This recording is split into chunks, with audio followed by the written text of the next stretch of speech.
We are out of executive session at 6:33, and I'm calling this meeting to order. The first item, as always, is public to be heard for anything that's not on the agenda. Ms. Newbeck. Hi, Phil Newbeck, Skunk Hollow Road. I recently looked at what I think is the most recent iteration of the public works specs online. And it's a 68 page document. That actually is on the agenda, so I would suggest that we hold that for Where that is agenda. item. that on the agenda? Because I did Nope. not see. The Oh, town it's- plan is on the agenda, the road spec, the public work specs are not. They're both 68 pages. Interesting. Okay, my apologies. Go ahead. You only focused on the 68. What do you bring? Yeah, Okay, go ahead, Phil. In those 68 pages, the word bicyclist is mentioned once, despite the fact that this is a document that talks about roads. As you know, Skunk Hollow Road was recently repaved and repainted with double white lines. Folks who don't know about cycling don't realize that the white lines are very slippery when they're wet. In addition to having this extra slippery surface, there's a lot less shoulder. One of the things in the public works specs is that on new roads without curb cuts, shoulders should be 2 feet. There are parts of Skunk Hollow Road where the shoulder is 3 inches. So what I would like to propose is that there be a revision, an amendment, something to the public works specs. And I would humbly request that someone from the cycling or running, jogging, skating community be involved in that to provide some input so that we don't destroy another road the way we have destroyed Skunk Hollow. Don't have to respond to that, but I thought I'd throw that out. So you're saying the specs already say 2 feet? Yeah. Okay, I guess we should check with Tyler on that. There's no mention incidentally of fog lines in all of the 68 pages and very few mentions of shoulder. Now, granted, the public works specs cover a whole spectrum of things, but I would really like to see more attention paid to roads to prevent what just happened. So, thank you. thank you. Thanks. I didn't realize those lines were slippery, Yeah, the wide ones. I think any of them are. So the wider they are, the more slippery surface there is. You think about the financial consequences of making every road that we now pave 4 feet wider, 2 feet on either side. So the cost of the paving goes up by that percentage. It's an interesting. Okay, so I don't know what to do with that. Is there a specific request other than let's look at the road specs, which we're already in a starting to do? Yeah, that's on our priority list for amending the road specs, as stand. I think they were amended for the last time in 2009. So it's been a while. One point of question, the Richmond Town Host is joined. Oh, That might be Aaron. Well, that's MCT. Yeah, but she's on there too. Oh, Yeah. okay. Well, sometimes they do both, like they're. Okay. oh, it's not the porno bomber. Sorry, like that Joined. appears to be me by accident as MMCTV, the broadcast for the station. So Fair just ignore. Hello, sorry about that. Steve, So Steve, do you have has something to add? And I think you're good. All right, sorry for the delay there. Yeah, Steve Moreno, I'm calling on behalf of the McGrath Homeowners Association here in Jericho. yeah, hi Steve. I just wanted to see if, I wasn't sure if our item was on the agenda or if I should speak up now. There is nothing on the agenda. And I don't know who you've spoken with. I spoke with Greg Carter. And I spoke with Greg Carter and Andres Torrizzo from Watershed Consulting on Tuesday, I believe, to clarify the process moving forward around your 3-acre stormwater permit. Is that your Is that your question?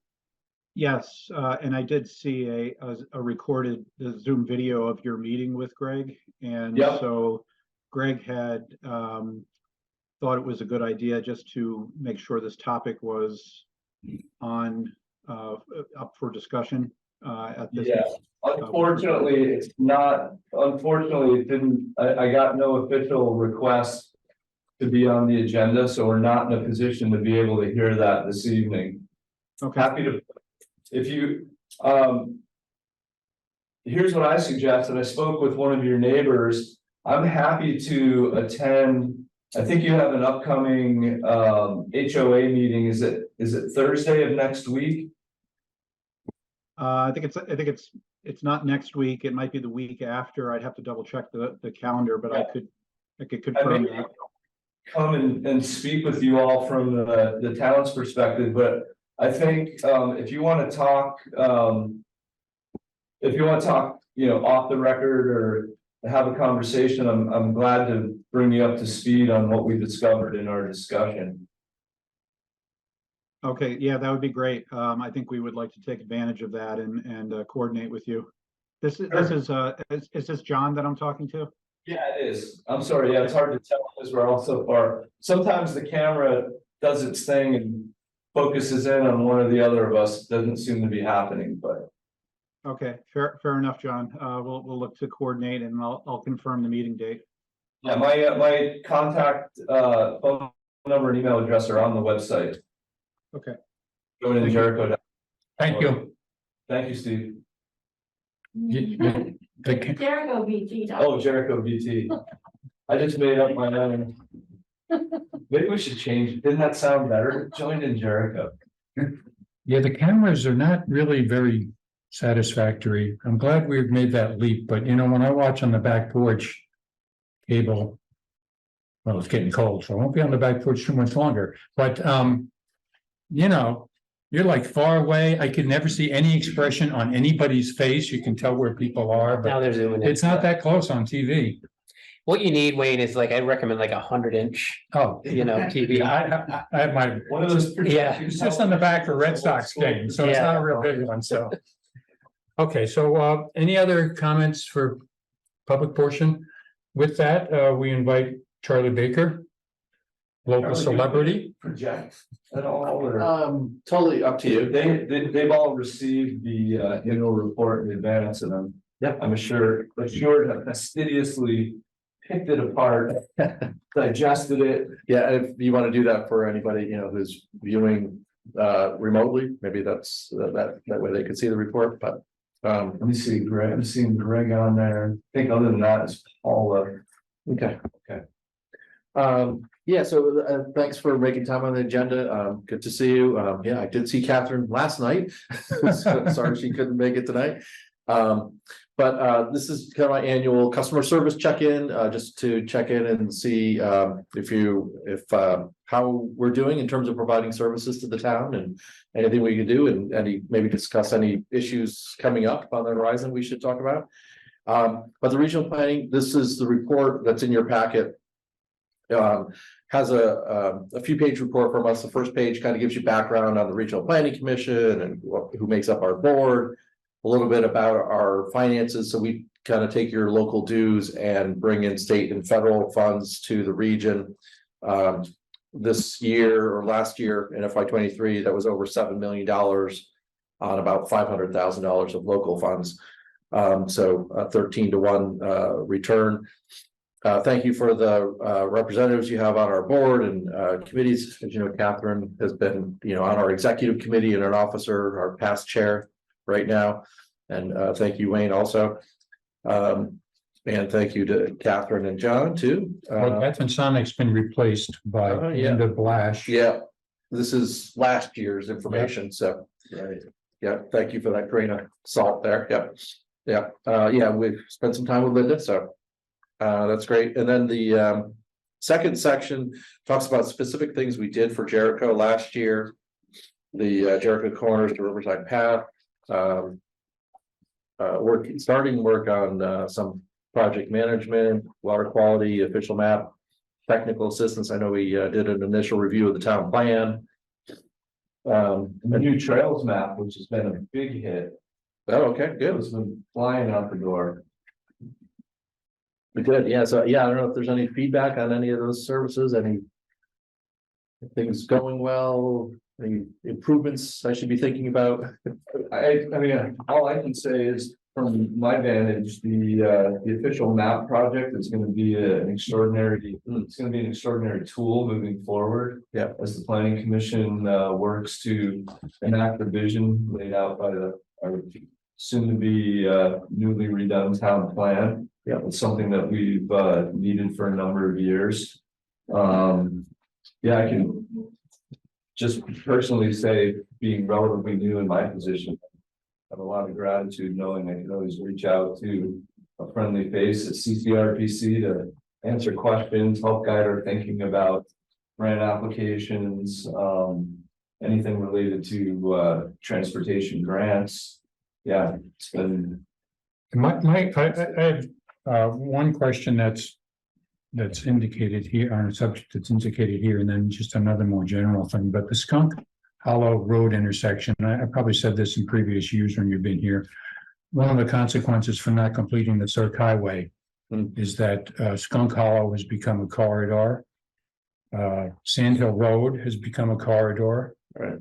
And they bear a lot of traffic. People in Audis sipping on lattes, getting to the airport at 4:30 in the morning or whatever they're doing. But anyway, in the redesign of this intersection where it meets River Road, I just wonder what your thoughts are about, any kind of improvements or hardening of Skunk Hollow will actually make it faster. Right.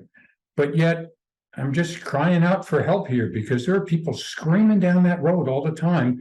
Will any of that factor into the planning for the actual intersection? I know that we were hoping at some point there would be a slip lane to get toward Essex Junction. But is that sort of the long and short of what the project it's going to realign? So it's probably more perpendicular and there'll be a slip lane. That's what my guess is, what this all boils down. Yeah, and I'm not too familiar with the details of that project. So I don't. But what would be your other thoughts about the challenges that Jericho faces with this corridor? Yeah. I mean, and we have done traffic calming work with other towns, and trying to look at what could be done. There's a variety of things from just education and signage to. We've got a couple comps, and we've got a couple islands in it, and yeah, where the islands are, they do slow things down a little bit, but yeah, I just I don't think there's anything we can do, frankly, but it's just really frustrating. You can't even go check your mail without getting killed. It's crazy. Yeah. No, I think speeding and it's not a unique situation, unfortunately, and I don't know what that is. Everybody's kind of in a rush to get somewhere. And there's no other road, there's no, like to Wayne's point, there's no other roads to take, right? Yeah, right. I'm actually kind of glad there isn't a 289 sign by Joe's on 15, because then we'd really be getting people screaming down that road, but it virtually functions as that now. Okay, anyway. Yeah, sorry, I had no easy answers or we would have done them probably, right? The other questions more generally, and maybe Sarah could weigh in on this if she needs to, but my sense is, towns are really struggling with what we're going to do to diversify housing.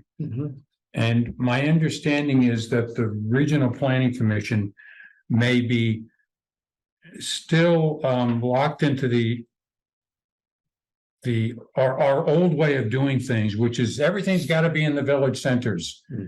And I'm just wondering if you anticipate sort of that loosening up over time so that there might be more housing, we wouldn't be quite as encouraged to put it all downtown if we could come up with 12 units of housing and it had to be off in a different. Yeah. You know what I'm getting at? This is a very general question. Yeah. That the RPC is kind of lagging behind a little bit where the individual towns are maybe going in their efforts to kind of loosen things up a little bit and maybe engender a little bit more opportunities. Yeah. Am I making sense, Sarah? Well, oh, sorry. She's on the planning I'm commission. the public today, I'm the public. That's right, sorry. No, I think in general, I mean, we are certainly not a barrier to that. When we talk about housing in our rural areas, and you're right, we have in our future land use map, we talk about villages, and yes, we should try to be, supporting them. But, we also recognize there's going to be rural housing that happens, and, so we're not oppositional to that. I do think, in general terms, I think there's going to be more conversation at the state about how to reduce regulatory barriers that are preventing housing development. Uh-huh, I do think there's going to be a pretty strong smart growth, perspective on that. uh-huh. So, and just to be more specific, what the heck am I talking about? The legislature asked the NRB to study how to modernize Act 250. One of the things they're thinking about, right now, Act 250 doesn't really matter where you are. It just matters how many units you do, right? Like if you do 10 units, you're in Act 250. Right. I think my impression is that the NRB may be making some recommendations back to the legislature to maybe get a little bit more of an environmental focus for the Act 250 and try to protect natural resources and loosen up on housing. But I do think where they're going to loosen up is probably more like the villages where there's infrastructure in particular. So I don't know, that was somewhat of a non-answer. No, that, it looks like it's like maybe going a little bit where it needs to go, so. Yeah, I think in general, there is certainly big picture. I think there's a general sense of we need to make it easier to build housing, everywhere. Yeah.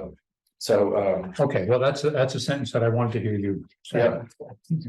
Yeah, no, I mean, we set out that, popping down the page or a couple pages where we talk about the Building Homes Together campaign. We've been trying to say, recently, and we'll have a press conference in a week or two. We should be trying to build 1,000 homes a year in Chittenden County. Last year, I think we were less than 600. And we're just nowhere near producing enough housing to keep up with the demand. And I think people feel that in the prices, vacancy rates, it's pretty bad. Yeah. And not just in Chittenden County, it's statewide. It really is a statewide issue. Back to the report. The third section is talks about what's in the Transportation Improvement Program, which mirrors the state's capital program. You've got a few projects in there, the Lee River Road sidewalk, the Riverside Village sidewalk, Bridge 15, and the Skunk Hollow Road project that you were just talking about, which I guess that just got recently added to the priority lists. Right, because it went dormant for a couple of years. Yeah, and it still doesn't have a year in the capital program. So, which and I just was on a call this morning with VTrans, and they kind of mentioned how I think they're going to have to push the timelines out on some projects. They're spending federal money too fast was kind of the gist of what I was getting, and so they're going to have to slow the pace down to keep pace with the flow of federal funds into the state. But I'm not sure. Stay tuned. I think we'll see when the capital program comes out in January or February. We'll take a look and see where that project lands on the schedule. Okay. The last section of the report just kind of reviews a whole wide variety of activities that we're involved in without regard to any specific municipality. One I'll mention, we are updating our regional plan. That'll probably be going on for the next year and a half, probably. So just heads up, if there's anything that you think we should be addressing in our plan, housing issue is a good one. This is a good time to let us know. Bike lanes. Yeah. Let Phil know. Also, we've been trying to get better at inclusion, public engagement and equity work. So there's a lot going on there. We are looking at having some sort of equity forum for towns to participate, just to kind of learn from each other in February. So heads up on that. And just kind of skip around a couple things. I mentioned the Building Homes Together and housing issues. We're also pretty involved in some of the work that's coming out of S100. Around updating Act 250, updating the designation programs. And I think all of them are kind of getting updated with an eye towards how do we become more supportive of housing construction. So energy work, walking, biking, yeah, clean water. So happy to take any questions on any of those, but I don't want to take more time here than we need. I don't have any questions. I don't either. We do appreciate you guys. Yeah, thank you. I don't have as much to do with CCRPC because of Catherine does so much and takes so much back from it. So that's kind of where my appreciation comes. She like every night an update or every meeting an update. She's got like, here's what we need to think about. And so I think that's where I notice the value. Yeah, well, it's really great to have a select board members really be on our board. It really helps our board also because being more connected to the town policy conversations. So appreciate that. Please thank her when you see her. Thank you so much for coming out to the sticks. Oh, please. Now head back to the throbbing heart of the city. Yeah, right. I was in Underhill last week. You're close in. Is that right? Yeah. So, Yeah, it's actually probably 10 minutes from here, right? Almost. Yeah, so what, Underhill? Yeah, to get to the. it's 20 minutes for Catherine to get to this meeting. Oh, She's so no, far he's away. so far down the road.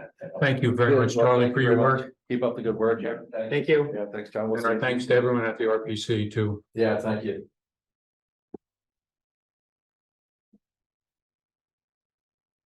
Okay, next, I wanna. You're Brad? Yep. I'm wondering if we might talk to Brad first, Sure. even though the agenda is not set up that way. Otherwise, you've got to listen to some more presentations, which you're welcome to stay for. Either one, I can go early. Why don't you come on up, take a seat, and then if you want to slip out, you can. Cool, thanks. Oh, you're right. He is a ways down. Yeah, that'd be a long. Yeah, because Matt just goes on and on and on. We're just So excited about our future. So Brad, welcome, and you are interested in being an official member of the Trails Committee? Yep. And maybe you could just tell us a little bit about your experience or your background and how it might speak to your participation in the group? Yeah, sure. So my wife and I actually live pretty close to Mob's Farm. So since we've been there for about 5 years, just been really enjoying those trails. I have a civil engineering background. So seem to always be looking at maps. I don't know why, but it's fun to connect trails and think about, you know, how things are connected on Strava or Trail of Forks or anything like that. So yeah, I kind of realized that was a committee that I would like to just get my hands dirty or help participate on a grander level if it's looking at the grand scheme of things and how things are connected, and just be there to help and give back a little bit and kind of learn more about the community and see if I can assist in any way. So yeah. Have you been on one of those work crews yet at Mob Farm? I've done one of them a couple years ago. Okay. It's on a Saturday. So that was fun just to grab the shovels and the muck rakes and do all that fun stuff and fix some of the little bridges and stuff. So love using mobs in the winter too, just for snowshoeing and stuff like that, or some of the other trails for mountain biking. So yeah, looking forward to just being able to help and hopefully can provide some assistance if it's mapping or something else. Oh, great, good. I don't have a GIS background, but I mean, I at least can know enough to get myself in trouble, I guess. But yeah. Any questions? What do you think we need to work on for trails wise for the trails? Like if you could get in and set direction of the team, what would you have us work on first? Well, I've sat in a couple of the recent meetings and it seems to be a recurring thing about like connectivity and brain connection. Originally, that's kind of what I wanted to get into. It seems like there's a lot of great little mini trail systems, but there's not a great way to connect things. I like to do mountain biking, so I like to try to figure out how to connect things. We used to live in Massachusetts where I would connect trails together to try to break up my commute, during the week, try to hop on the bike instead of sit in traffic on I-95. So yeah, I think connectivity is a big one, and I think it's a combination of woods and road, cycling or pedestrian, and other modes. So I don't know. I think would be interesting to see how we could connect things on a grander scale to give people more options to change their routes up or just make different ways for people to get from point A to point B on different modes of transportation. So that's kind of why I'm interested. And yeah, always just end up looking at maps sometimes and trying to connect where I was last time to like a new spot or, you know, I think it would be great to figure out a way to connect between mobs and Vermont University Trail System off of Tar Box. You know, the river kind of cuts it in half, but I think Pretty close. it's right there. I mean, I see people do it. I've done it a couple of times just on snowshoes when things are frozen over. Yeah. I see people on horses will do that sometimes. But maybe there's some bridge or something that could be constructed to connect those 2 points. There was, during my time on the trail committee, we were looking at the potential of creating some kind of crossing along Mill Brook. Yeah. Kind of further down toward Tar Box and maybe even like either Hiram's Crossing coming back in for recreational trail purposes. There's, I think, infinite opportunity to connect Saxon Hill to mobs up to all the trails that the Richmond Mountain Trails folks have brought up, Bounce Trace. Yeah. And, you know, and beyond to Heinsberg even. Yeah, it's a big web and In Starksboro, you could ride mountain bikes 70 miles on this. yeah. Someday we'll get there. Yeah, I don't know if you guys have heard of it, not to get off subject, but there's a Belmont Trail. Yeah. Collective. Yeah, that's a pretty neat project to kind of be the long trail of mountain biking through Vermont. Well, I'll just, I've done this, every person who's applied to be on the Trails Committee. I live in the Corners. Okay. And I just want to call your attention, there is a trail system of great utility in the Corners that connects the Sunnyview. These are short little segments. They're like 1,000 feet long between neighborhoods. So I just want to broaden your perspective of not just mountain biking, but people actually going to get a quart of milk and then using the trail to get back to, because it's, as you used to say in Massachusetts, more thickly settled. Remember those signs that thickly settled when you're coming into town. Through the town, have you been to the town forest? I actually just did the other day with the kids, we only got in a little bit, just a little small. Yeah, but and it's again, really nice. there's little trails in there, but what I wanted to just call your attention to again is all those neighborhoods along 15. Yeah, they're all Almost out to Jerry Hill Hardware. Yeah. There's little things. Yeah. Those are trails of a whole different utility than the ones mobs farm and that kind of thing. Yeah. And these little trails are the ones more likely to have 10-year-olds riding their bike to get to somebody's house kind of thing. Yeah. And I'm not saying you need to do anything. I just want to call your attention to it because those are like, they've been around for 50, 75 years. Yeah. And they are really important to the people that live in these. You can't really get to it from your house, can you? Because you have to go through somebody's yard. Yeah, the more they must. Yeah, but anyway, it's one of those things that's there, but nobody can see it because it's just in the background. But in fact, we have a trail system through the Corners, so I'll just plant that seed in your head. And, definitely. we really appreciate your interest in the position and thank you for your service to town. I appreciate it. Yeah, I don't know if there's anything else required for Steve to. There is one more thing. Bring it on. I'll make a motion to approve Bradley, how do you pronounce your last name? Malouin, to the Trails Committee with a term expiring in March of 2024, which means you can try it out for 6 months. Sure. If you hate it, then you don't have to run it.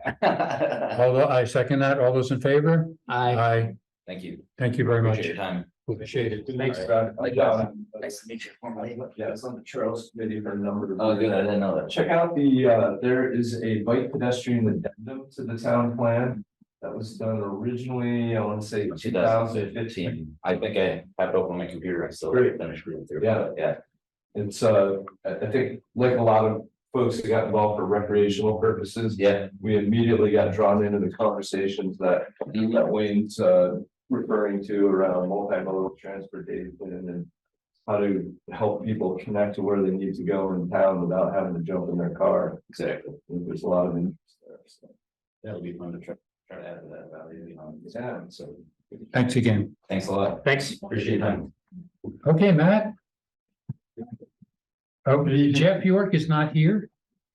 No, I haven't seen him. I was wondering No, about that. actually, so you know that, I probably should have brought it up in the beginning, but they're postponed until next meeting. Oh, okay. Because of the number of presentations.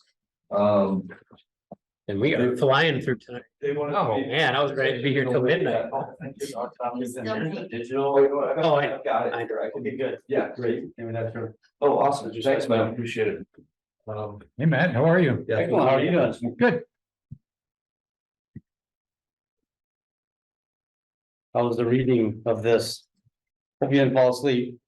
I'll be honest, I didn't get all the way through it. I skimmed it, but I did not make it all the way through. Reschedule. I read it. It was a horror show. Well, I got that much. I got that much of a gist, yeah. I appreciated how there were specific examples of things that we've talked about more generally in the past, some of the issues.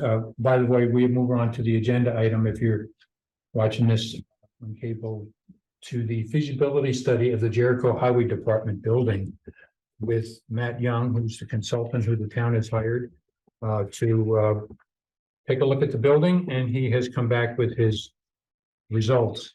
There was a little bit of good news. You talked a little bit about, I was really reaching for the good news on page 3. A metal sandwich panel roof which leaks, although the panels are in good condition, except for the part that leaks by the ridge cap. So that was the only good thing I saw in the whole report, frankly. Eric, why is this killing me so small? You can zoom in. Yeah, hit your plus button. You've got something in the, oh, you've got a little shadow of the light in the way, so we can't see it, but you should be able to. Well, yeah, I'm doing that, but then it disappears. That's weird. Completely red, just. That's it. Really weird. You drag it. You press control and then the wheel. That'll zoom in. Why is it spin around like that? Remove something. Oh, there we go. Oh, okay. Oh, I see. That's so big, it's start off, it's gonna be. Yeah. Okay, so this. Yeah, maybe just turn that back. Eric, thank you, sir. Sometimes it's some.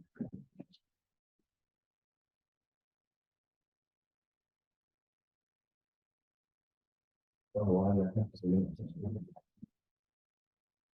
And I moved it, but it's a lot.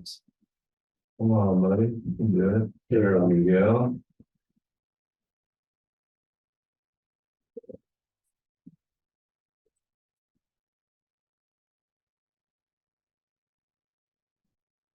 Of course, the screen sharing is in the way. Okay, here we go. You can, I mean, John, you can minimize the Zoom thing so that they're not in your, there you go. Why did I come back? Perfect. Yeah. All right, Matt, take it away.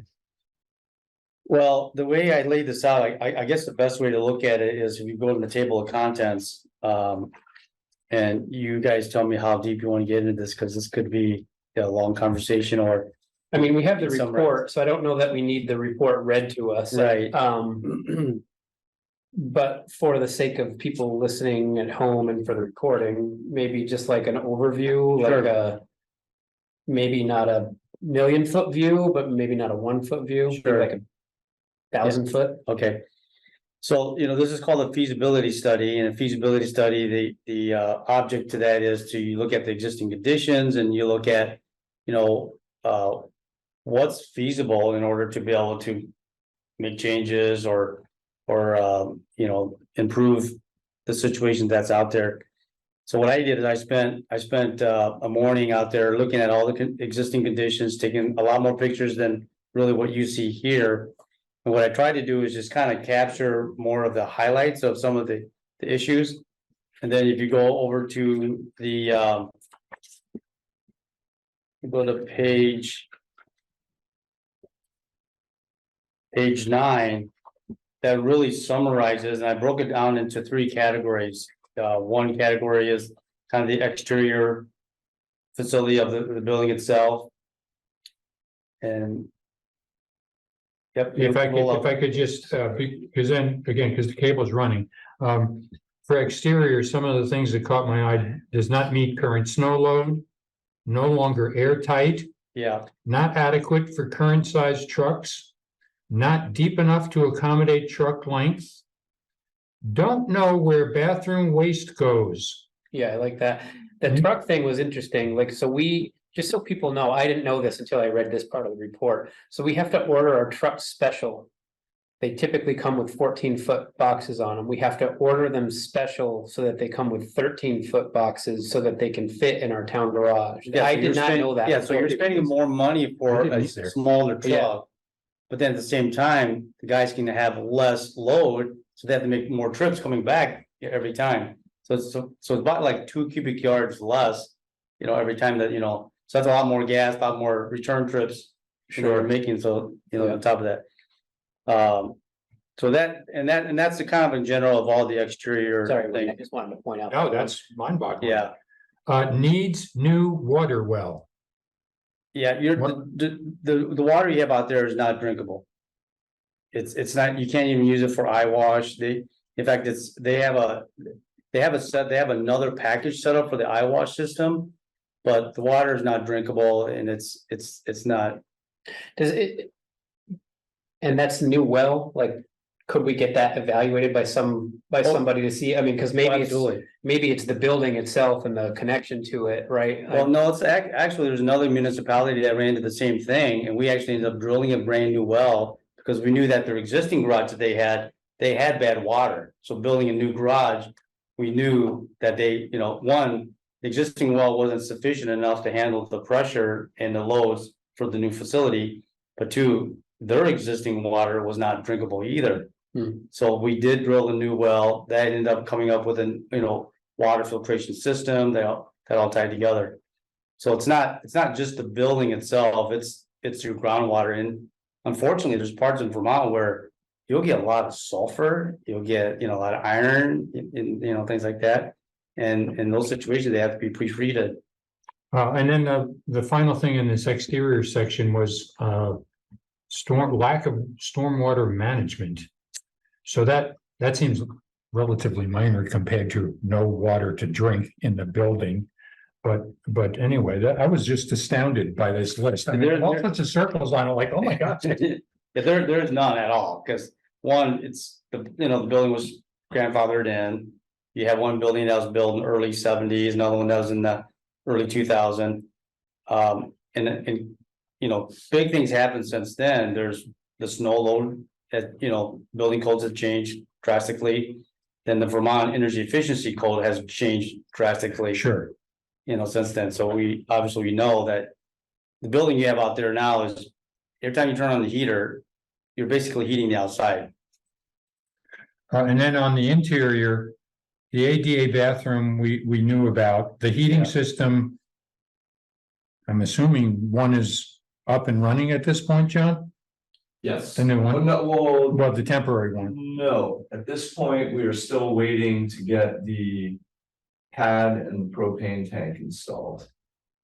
When's that gonna happen? So, Paul, you still out there? I am.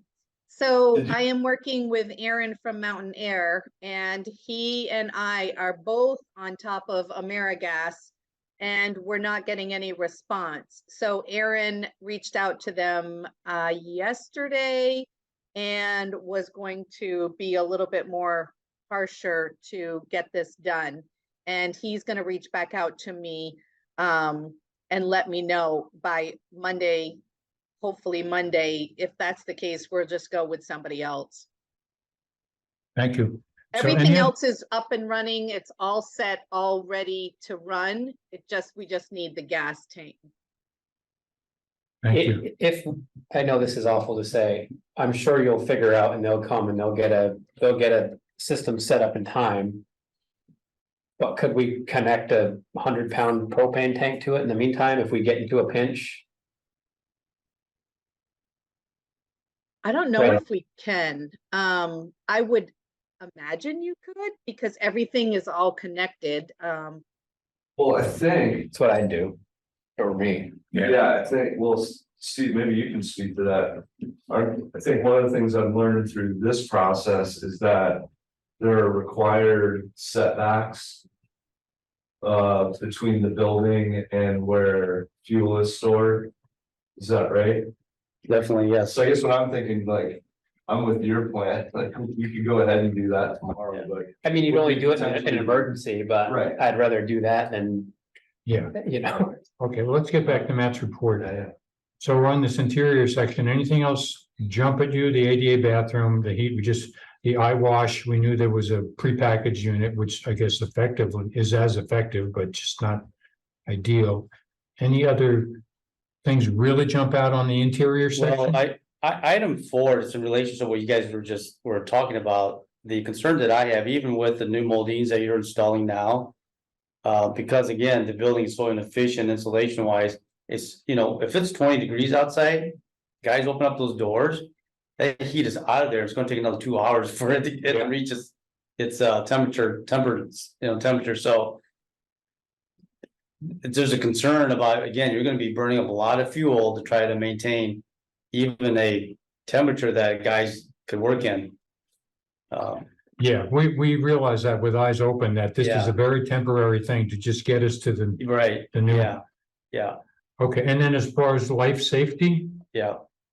Yeah, there's no carbon monoxide sensors at all in the building, and that's pretty important. There's no Plymovent. Plymovent is the tailpipe exhaust system. So if the vehicle needs to be maintained, oh, sure, yeah, you have to have a Plymovent, and that way it gets exhausted out properly. The floor pit, that's against the code, so that's one of the reasons why you guys are looking at this. right, Let's see, no welding zones for, there's no partitions for weldings, welding areas. There's no hazards of material storage. You guys are lining up really like your old oil right along the wall there. I put that in the picture in here. The other one's lack of drinking water. There's no fire sprinkler, and then really lack of employee showers and lockers. That's just to name a few things.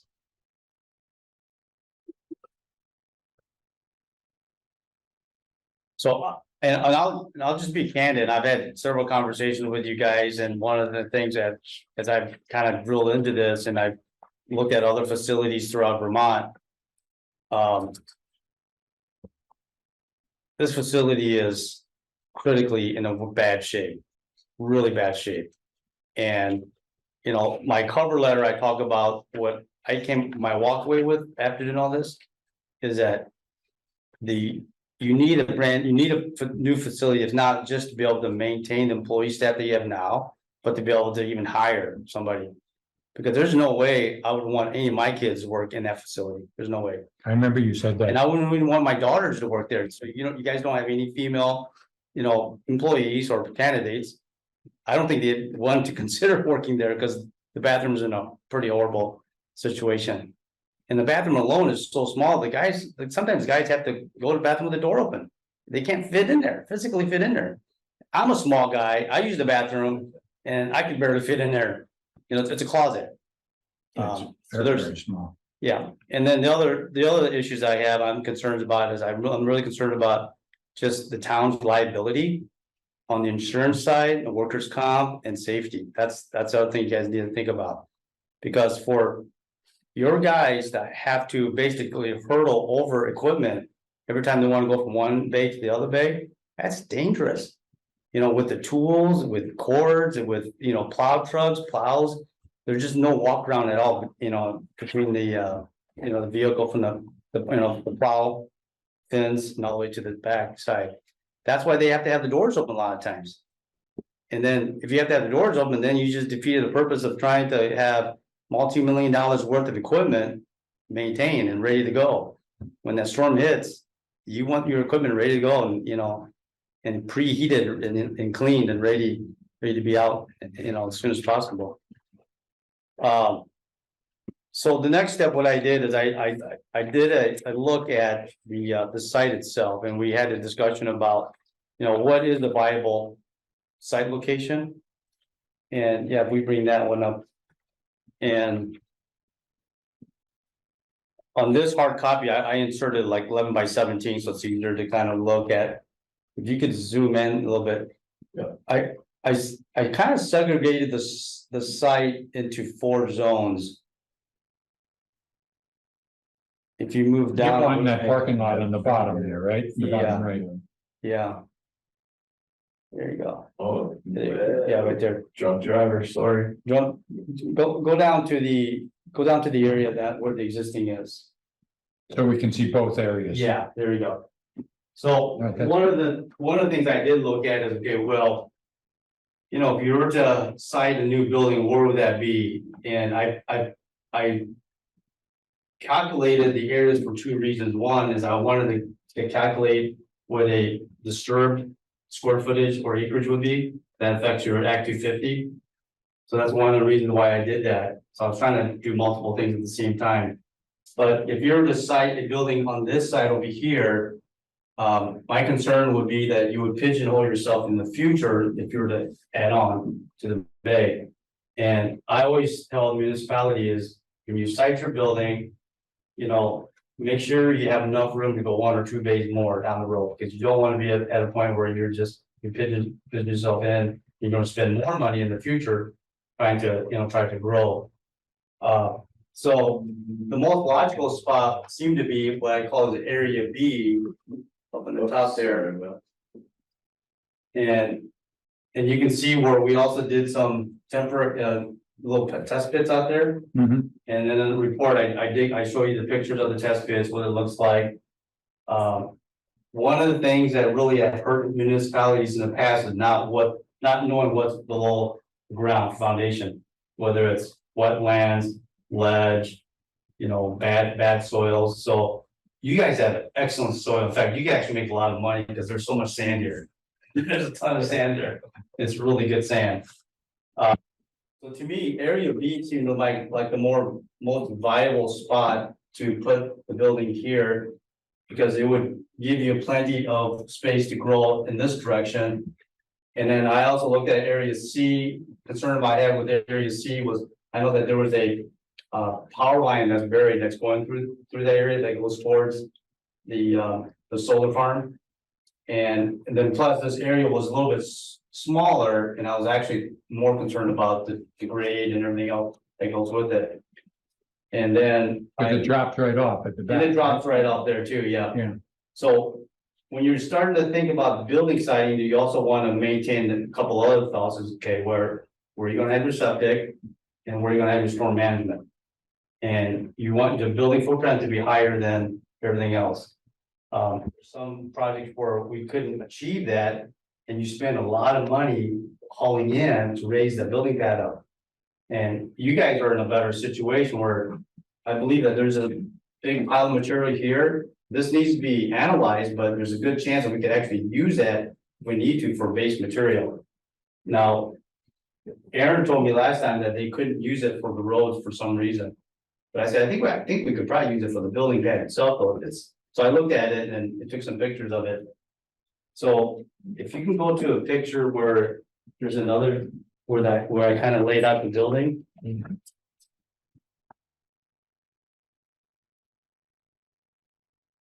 But that's the same kids, that's the.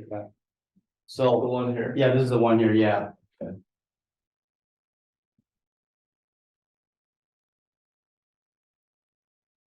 So here, this building layout is based on what I call is a 10-bay building that includes one wash bay.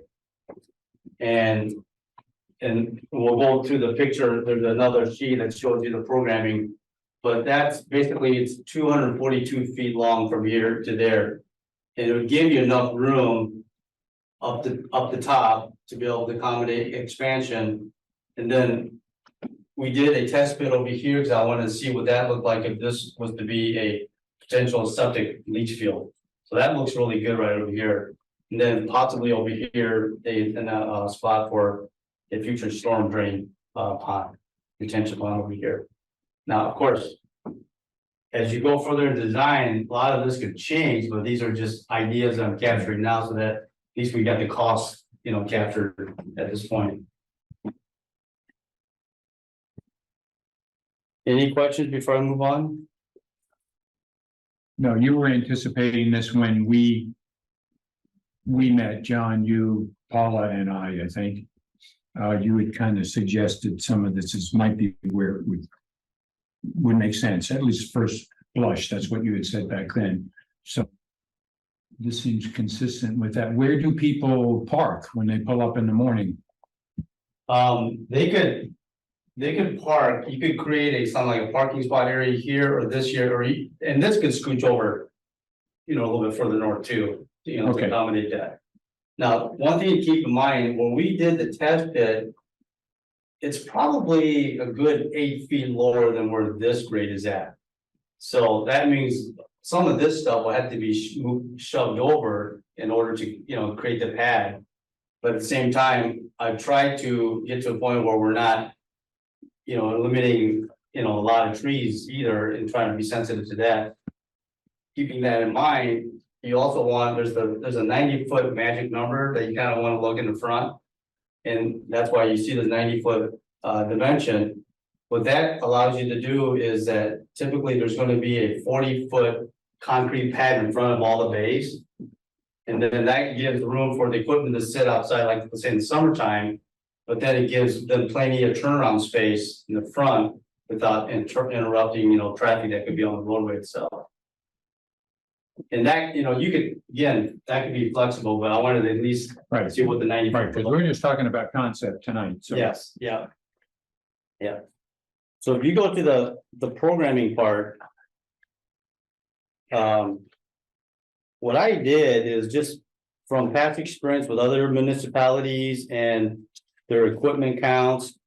Is came up with a general concept of what size building I think that you guys are gonna need, to start off with.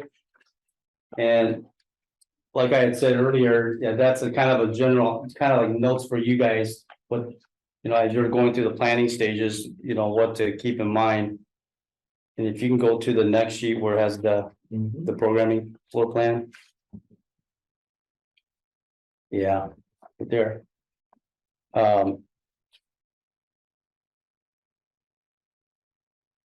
So the square on the bottom.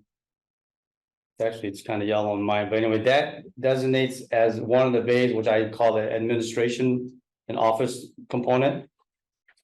And then you have 8 bays. Well, sorry, you got 8 bays called 8, actually 8, 9, 10. So 10 bays. You've got the mechanics bay, which is the first one. And typically these bays are 22 feet by 68 feet. That's the ideal size. And then you have apparatus bays 1 through 8. And the way that number came up was that you want to typically have one bay that's designated purely just for the mechanic to have space in, because usually you'll have a piece of equipment that sits there much longer. And then some municipalities actually have 2, because that way they can, with the guy, he's waiting for parts for one, he can work on another piece of machinery and he can kind of swap back and forth. How many other towns have 2? I did notice that in the report. Yeah, I'd say town of St. Albans has 2, but what they did is they have one that has the lift on it, but the other one is basically kind of a floor mount. Yeah, in mechanics bay. So it's really entirely up to you guys what you guys want to do in the future. The rule of thumb is you typically want to have an apparatus bay for each plow truck, like the full-size plow truck, so that they're there, they're ready to go, they're in tempered temperature. And so if there's an emergency, there's a big snowstorm coming, the trucks are ready to go, they're warmed up and they're ready to go. And then you add one more bay for like another large piece of equipment that needs to, sit in there and either be in a tempered space. And then I included one extra bay, actually one more bay. I said, so for that, like, because some of these the bays are long enough so that you can double stack, vehicles in there. So like if it's like smaller 350 type, size truck, they can double stack those. The in little there. plows. Little plows, yeah, they can double stack those in there. And then it gives you one extra bay for an extra, and then you have the wash bay itself. And the wash bay right now is kind of planned as being a drive-in and back out type of situation. And we mentioned this briefly during that meeting weeks ago. Is that big enough for a fire truck to go in? No. I don't see why not. Well, it's the overhead door, your clearance is gonna be 16 feet wide and 14 feet high. So that should be pretty close. Okay, just Yeah. asking. Yeah, and then if you see the profile on the bottom, that's kind of a roof line profile I did for you, so you have an idea what the clearances would be. And we, the most cost effective way to build this is a shed slope roof, a single slope. And then typically what you'll have is about a 20-foot clear in the front. Then you'll have about a 12-foot clear all the way in the back.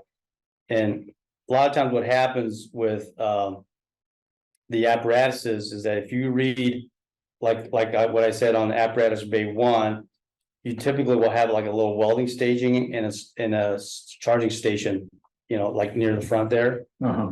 And then apparatus number 2, you'll have storage and then has some hazardous storage material there.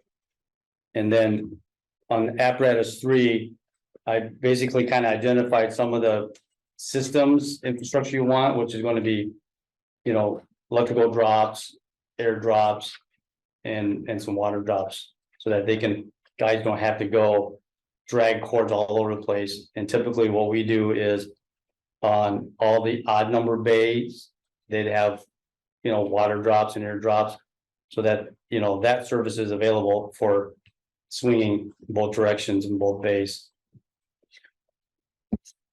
And with a 20-foot clear in the front, it does allow, if they need to, put the dump up, you'll have that clearance to do that. So if they need to work on the dump and hydraulics and things like that. Questions? Matt, you mentioned having part of the reason for having the additional bay, aside from convenience, is growth, right? Yeah. As we acquire more machinery or plowing obligations grow over time, there's a chance to grow into it versus being in a immediately having to build an addition. Yeah, and I told you guys the cheapest cost in this building is the bay. That's just wide open square footages. And, your most expensive is going to be your wash bay and your office area. Per square foot, that's going to be the most costly space. And I do not recommend you guys saying, okay, well, we have 7 doors now, let's just build 7 doors. That's to me, that's pretty poor planning. Because you're either someday, going to order another truck, or things like that. And it's just a matter of, I think it's good prudence to at least get 1 more bay extra. If you want to go 2 bays extra, you can do that too. But I kind of try to be a little bit more conservative here and figure that 1 more bay extra will be good at this point. Then as the growth happens, then you can add additional bays. And the grader fits in any of these, Yes. It will, yeah. which it barely does now without greasing it up. Yeah. Yeah, Steve, or Matt, you didn't, I almost called you Steve Young again. That darn quarterback. You Similarities, I know. You did an inventory of equipment, and the other critical point I remember discussing was just being able to accommodate equipment that's currently being stored outside. Yeah. That's being degraded by sun, weather. Yeah. Concern around the long-term longevity of the hydraulic hoses. Right. Those particular vehicles. The other thing though is just salt. I mean, it just kills everything. People don't realize what it does. And just, the having a wash bay is going to pay for itself so quickly, because you're able to wash and maintain things. But salt is just, it's just horrible. I mean, it's just one of those things where it's just, to me, it's no different than if you were gonna put do oil changes in your vehicles.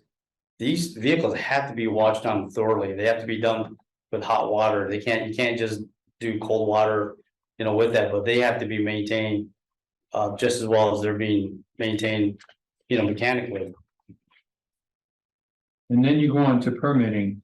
So I went into the permitting page, and there's a copy of my correspondences with the state of Vermont. And this then- was good news. This is very good news, yes. I want to at least get to know right off the bat, we have to deal with Act 250.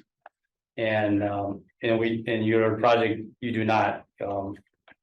One of the main reasons is because in a municipality, you have a 10-acre disturbance, allowance, I guess. Yeah. They call it, and you're gonna be way underneath that. And then the wetlands?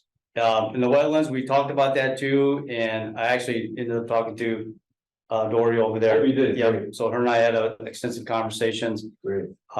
We really don't foresee any issues, but I think it would be prudent to have a walkthrough with her sometime. Just to get boots on the ground, or, so she can look at it and just confirm. There's nothing on the state of Vermont saying our maps, regarding wetlands. You've got some north of you, you got some south of you, but the area where it's proposed site, you're pretty clear. But you should still have have someone come in and take a look at that. There's no floodplain issues. There are no uncommon species issues to worry about, especially the fact that you don't have to go through the Act 250 or Act 248. But you will have to, have a permit for the stormwater, wastewater, the DFS permit. And then I just assume that any local jurisdiction, the permits will be waived. So get that. Discuss amongst yourself how you want to manage that. Yep. And then the next page, what I did is based on the programming, I did a cost estimate. And, of the typical structure, what's been done in the past. And so that you guys have an idea, well, if this goes to bond vote, how much do we need to ask our citizens to approve? If you scroll, I guess upwards, downwards, here you go. The bottom line comes out to $4,645,000. And that would include what I call is all of the bricks and mortar costs of building to building, design fees, project management fees, the permits, the insurance. The $8,000 insurance would be, I'd highly recommend that the town carries the builder's risk on this project. It's always a lot less if the owner carries it than if the builder does it. So all of the other municipalities have always carried their own, they'll get a rider for it. It's a lot cheaper for you guys to buy it than the builders. And the contingency of 5%, is that customary or a little low? It could vary. I mean, it depends on the how much unknowns there are. But to me, contingency tends to be more of a confidence, meter. So as an estimator, if you look at my contingencies at 5%, I'm pretty confident in the cost because of the historical costs that I have from other facilities. And then if you look in the details, sometimes the biggest unknowns could be what I would call we call it the FF&E, which is the fixture, furniture, and equipment. And these are things that you as a owner may need to have, whether it's lifts, compressors, welders, office furniture, things like that. So I listed all the assumptions that I made. You guys can go through here and you can nix, add, that's your prerogative. Did you just say that those pieces of equipment are part of this estimate? No. Yes. You said It is. it I is. include, yes. So if you go into the last page of this estimate under category E. I listed like a 20,000 pound vehicle lift, the allowance for that $18,000. Oh, okay, I see. Office furniture, kitchen cabinets, All right, I things didn't- like that. I didn't read that part. Yeah.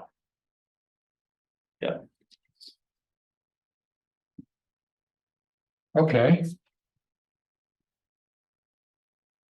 Then, of course, you're more than welcome to increase the contingency. It's entirely up to you. That's your prerogative. That's not mine.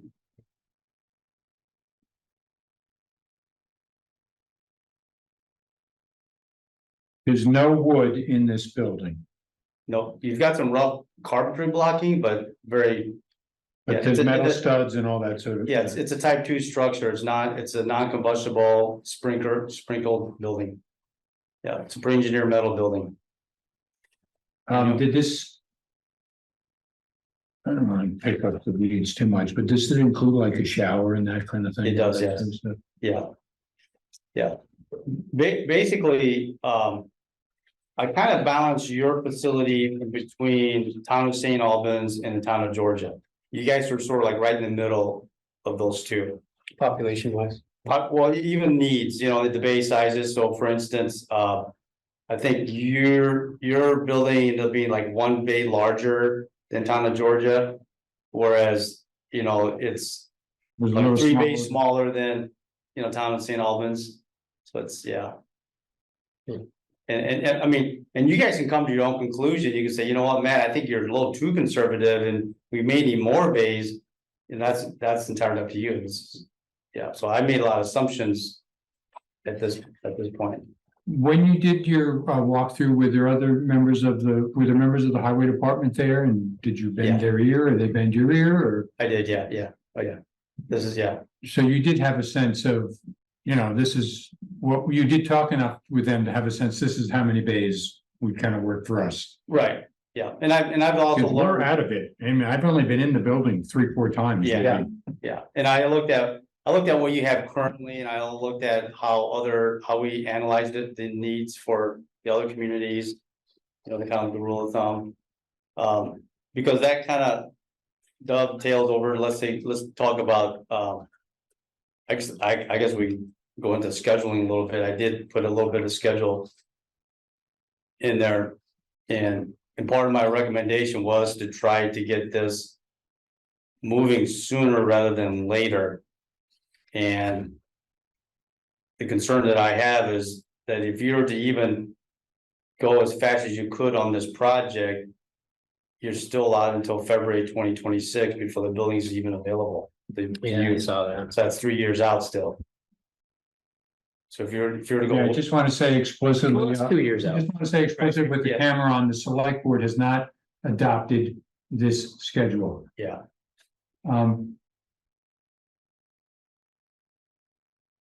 but Yeah, right, even if we just hopped right on it, we're talking about 23 years from now. Yeah. Before the trucks are actually rolling in. right, yeah, Well, 2 years and 3 months. yeah, Okay, But yeah, yeah, I mean, because your earliest town input, let's say it would be this coming March 24. Then you're gonna need a whole year just to go through the permitting and design simultaneously at the same time. And then by that time, your window of opportunity of starting building construction has really passed. right. Because otherwise you're gonna spend oodles of money in winter conditions, and I don't recommend that. So, and really the best time to bid projects is usually between the January, February, March timeframe. You're gonna look at smaller, mid-sized contractors that would be interested in a project like this. And do you do work as clerk of the works for towns? Yes, I do, yeah. Mhm. Yeah, I've done both ways. So there's sort of like 2 phases to what I would do is that. On item 4 during the design and permitting. I'm also involved in that because. If you want to manage costs, you got to manage the design. Because I've seen designers really take it way too extreme, and then all of a sudden you find out you can't afford what was designed. Yeah. So if I'm involved with the project, you're gonna believe that it's gonna be make sure that's designed to the budget and not the other way around. And then once the design is completed, then you go through the bidding phase and you bid it out, to the public. And what I have recommended always is to pre-qualify your bidders. Make sure, shortlist 3 to 5 bidders. And then that way it's an invited bidders. Once you do a full board public, then you better have a pretty good reason why you can't take their number. And to me, you need to have a contractor that's best qualified. It's not always the lowest number, but it's the best qualified number. Then, construction would begin April, May of 2025. You get your C of O by January of 26, and then the move-in would be in February 26. So if you waited another year after that, you can kind of see how that would push everything over again. The. I think that for me, the report. Helped move my frame of reference because my original notion was. Oh, wouldn't it be great in 2029 when we finished paying for this building, we would be able to then roll that debt payment into something else. And the former highway department foreman said, no, that's too far you need to look at this more quickly. But this report just really underscored Current state. the current state, and I'm embarrassed, and frankly, I'm embarrassed that I didn't know about the drinking water. That's just absolutely unacceptable. But having said that, there's a lot of steps. We have 90 days before we have to decide what's in the town report. 90 days before we have to decide if it's going to be warned. 90 days before we're going to put it before voters. That's a really fast turnaround time, because prior to that, I know John had a brief conversation with Brian, but Brian, as our treasurer, would need to have a serious conversation with the select board about, okay, can we afford $4.5 million? What does that look like for taxpayers over 20 years, 30, whatever the deal is? We haven't had that conversation before we even went ahead, because then the select board could say, okay, we can afford this, or, you know, we really can't afford this right now. So that's like the first step.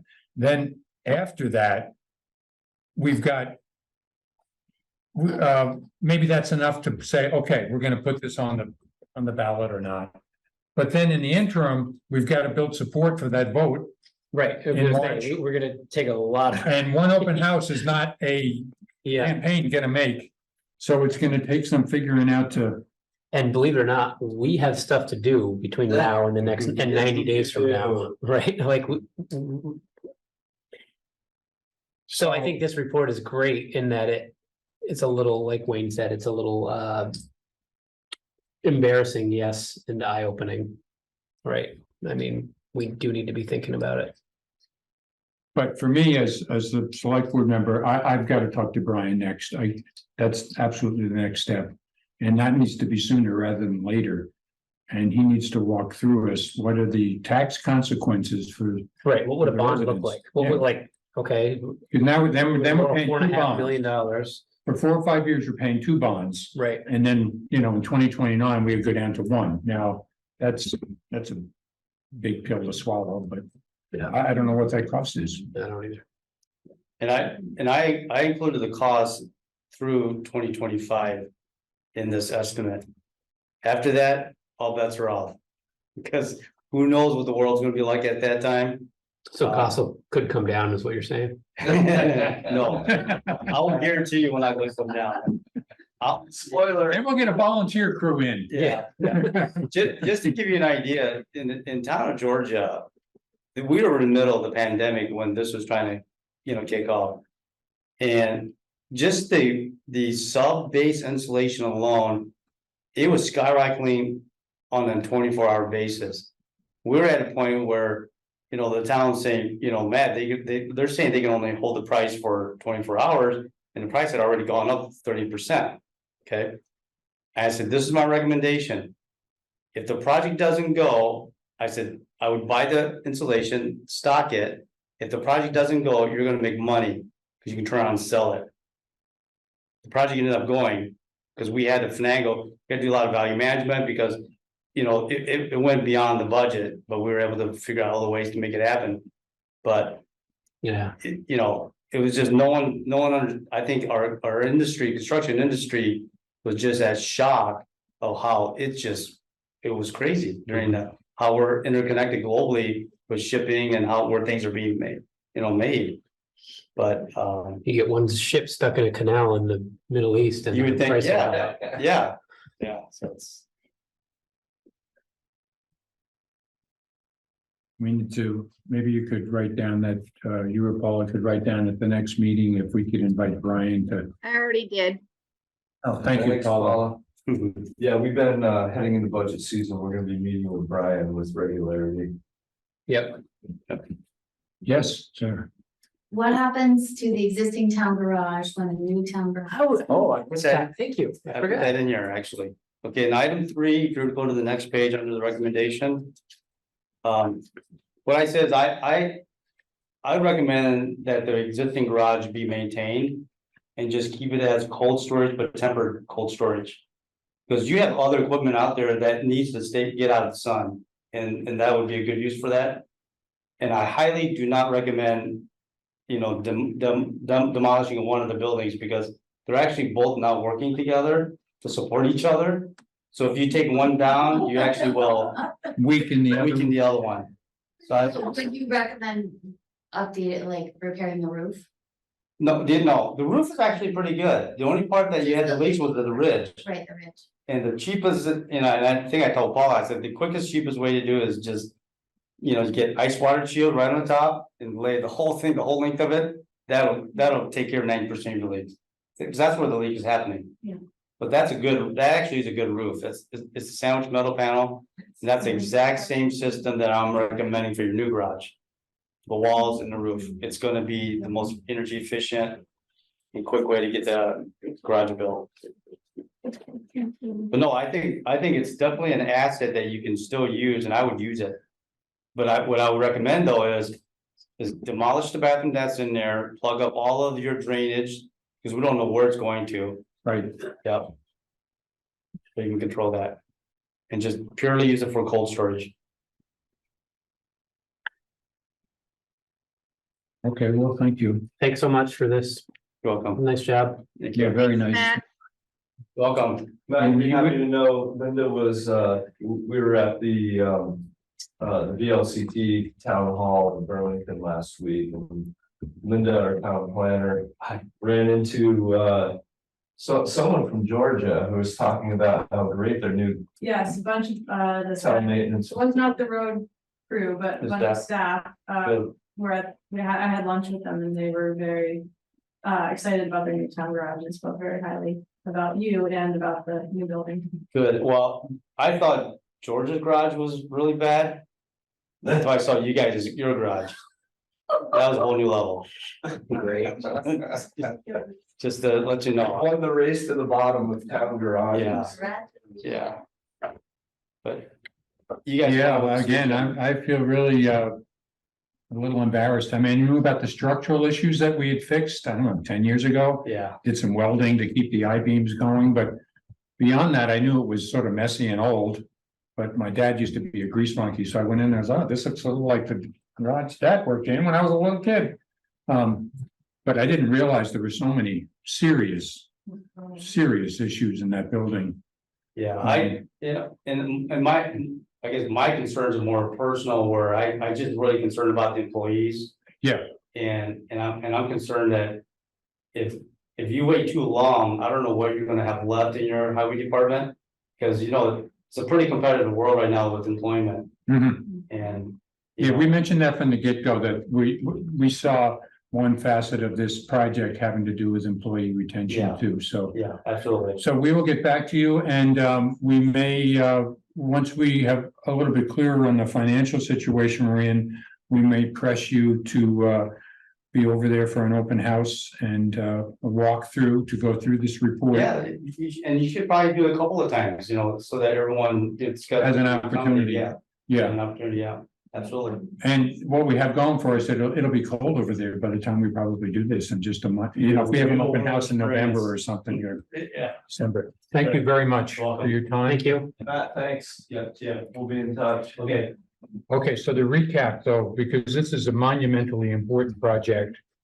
So Matt gives us this survey. It gives us a conceptual cost estimate. The select board's going to look into, we post this on the site? yeah, I think we should. Why not? If we do, can we put a caveat on here? The select board has not adopted a timeline. Do you hear that, Paul? I really don't want a timeline out there. The timeline. Can you put like the giant red draft letter? Yeah, something like Example. Example. because then, we have back push from stuff that isn't even happening yet, so. What page is that, Wayne, that you don't want on there? Is that the 19, page 19? It's not even the schedule, it's just that we've decided, this makes it look like there's gonna be a vote March 2024, and I just don't want it to read like that. Okay, Watermark on there that says example, so that it's for draft. Yep. With watermark. Sample schedule, something like that. And then if Brian can meet the select board at the next meeting. Yep. Having already digested this a little bit. Then the board can decide either at that meeting or at a subsequent one meeting next. If we're gonna go ahead and put this on the ballot. I am reminded a little of the other groups that we're not speaking with tonight, and there are dollars associated with that report as well. So, Oh, I know, yeah. okay, so is that it on this, town garage? Yep. Tonight? Okay, the next is acknowledge receipt of proposed town plan.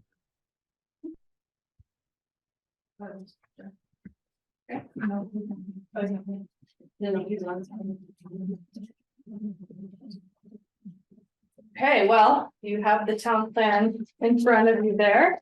And tonight I'm here to not really talk about the contents of the plan, but more to give you an overview of the process and next steps that's gonna start to happen now that the planning commission has approved what is currently the third draft of the plan to go to the select board. So really, this is a transfer of ownership of the plan from the planning commission to the select board. And I put on the cover of your town plan this timeline. If you are here. That's very helpful. So I wanted to kind of just talk through this. And in the memo that you received in your packet, you will have seen the journey that the town plan has already taken with all the events that the planning commission had to solicit public input and all the outreach events, all the reviewing, and then they had a hearing, and the regional planning commission had a hearing on the plan. So the plan has already been through a pretty long and winding journey to get to your desk here today. So the process, now that the plan has been transferred from the planning commission to the select board, begins tonight. With the select board acknowledging that they've received the plan, and we would like to ask for the select board to notice the first hearing on the town plan to be held on November 16th at your regular select board meeting. In between now and then is a time for all of you to review the plan, to compile any edits or changes that you want to make, and also for the public to review this third draft of the plan and do the same thing.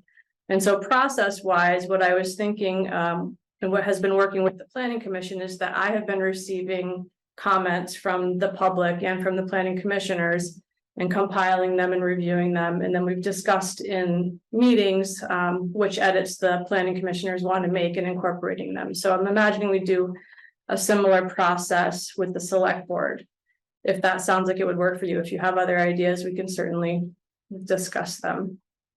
So really, when you receive the plan today, you will have until right up until and through the first hearing on November 16th to be able to review and make any edits to the draft.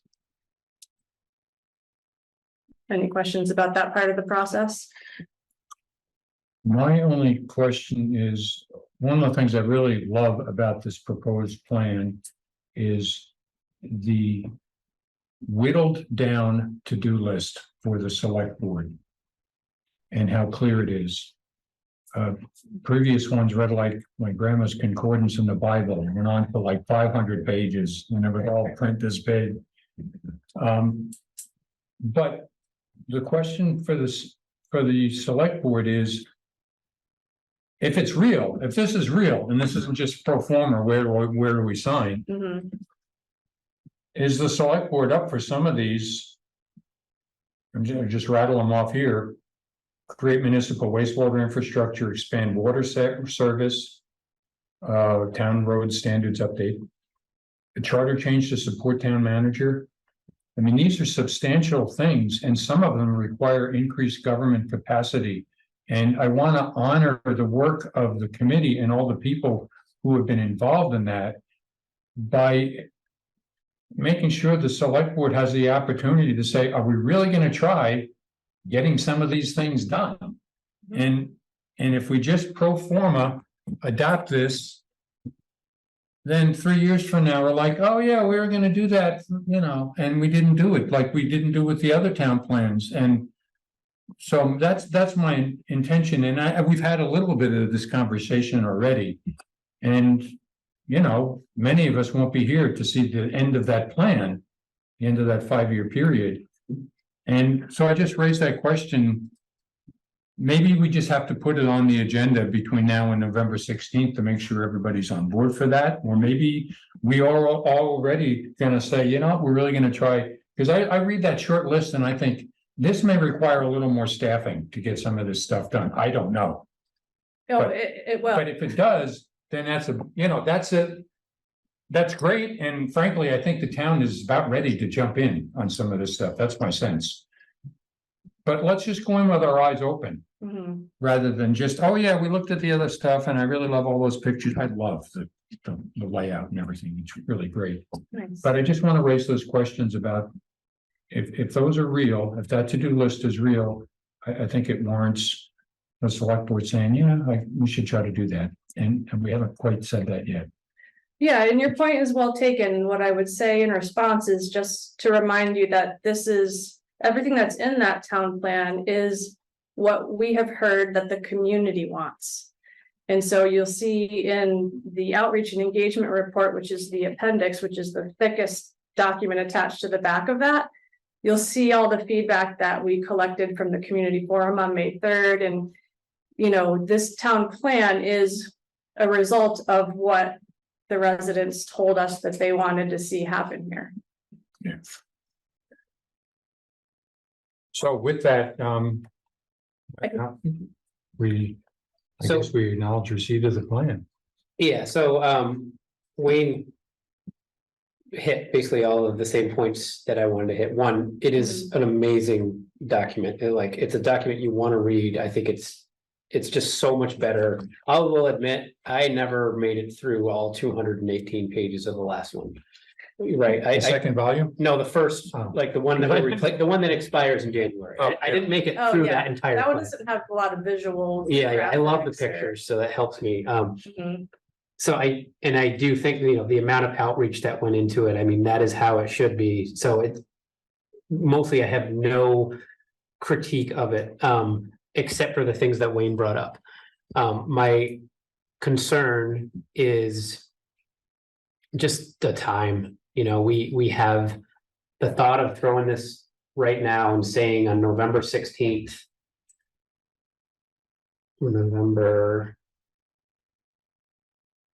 No, the one too far. Yeah, November 16th meeting, right? So Mhm. that gives us 2 meetings between now and the meeting where we have the plan, Yeah. where we talk about the plan, so that it just doesn't give us much time to address those things and be like, okay, here's what we have. The action list, again, it's awesome because it's not like we have to try to figure out, well, how would we do that, right? Like, I love it. There are definitely things in there that I'm not there yet with, Okay. I'm not like against or for, but I'm not there yet with, and gosh, to just sign it and have that be our thing for 8 years, which I understand you can update it annually. And I read a little bit about that. That's just my concern, is that we're in budget season. We've got 2 months to get this approved. It has to be done before January 7th, I believe. I looked up on the website.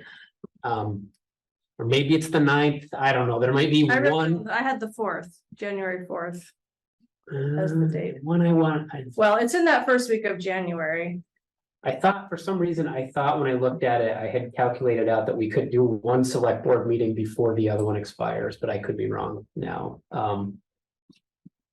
Anyway, So it just doesn't leave us with a lot of meetings to do our own, and you know, a lot of residents have pointed this out. And made it very clear. As much work as you guys put into it, it's our plan as the select board, right? We own it, we have to be the ones to sign it.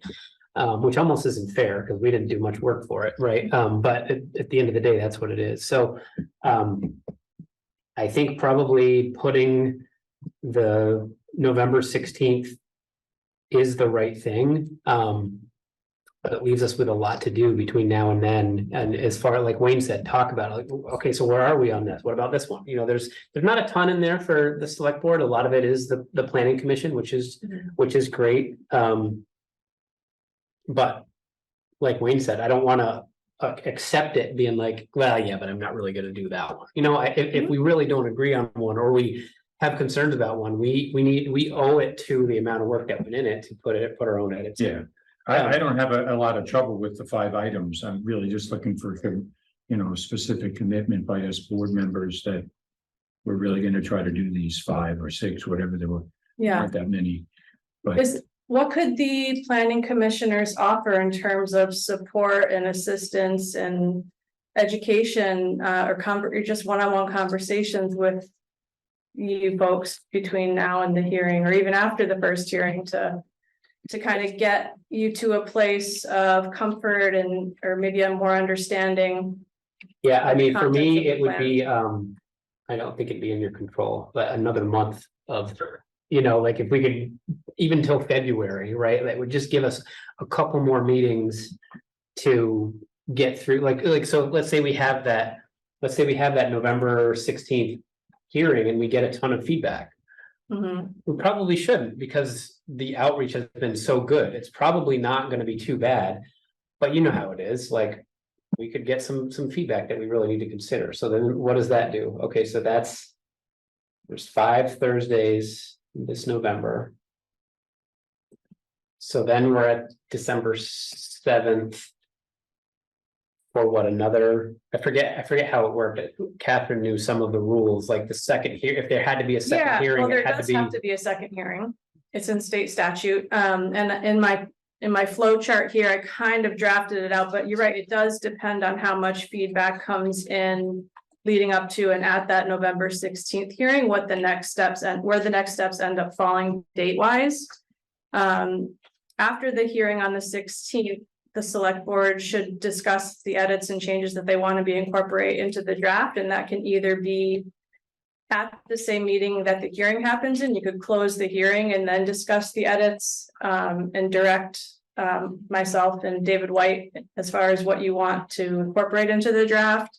Or it could be that it needs to be a special meeting if there's, you know, a large quantity of edits that, you know, warrant a longer discussion. But in my planning, I was thinking if we could get all those comments and feedback and edits reviewed and discussed by the select board before November 30th, then David and I would be able to pull them together to deliver what would be the final draft on December 7th. And then at that meeting, you could notice the second hearing, which needs to happen at least 15 days after the notice is given. So it would fall in that, like, well, right around Christmas, which is also inconvenient. But if it had to be like that first week of January up to the 4th of January, and then it could be adopted at that meeting. Right. I would not recommend letting the plan expire. There are consequences to that in terms of eligibility for grant funds and all different types of funding. And there's also it limits the ability for us to update any of the bylaws and zoning, which are tasks that. But that's just during the time where where the gap would be. So it looks like this one expires January 7th. Mhm. So if for whatever reason we couldn't do it until January 18th. So that would be like 11 days, right? Where we would be ineligible for those things, right? Or is it worse than that? I think it would be a risk that I wouldn't want the town to take, but that decision, I suppose, is ultimately up to you. Yeah. I definitely don't want that, but I'm just, when I just think about how much we have to do between now and then, and, it's a lot. And you know, you just heard, we've got to think about that. We've got a budget Yeah, and we've got to really, absorb this plan and have some time with it, so. I look at this and with the budget clock ticking, I'm just thinking which one of these items would have an effect on the budget, and none of them have to in that first year, but say that there was some halftime thing that had to be, I'm just grabbing this out of the air. I have no idea what I'm talking about. To actually execute some of these things, then that would have to be either grant funded or the following year, then we'd be saying, oh, and we're thinking of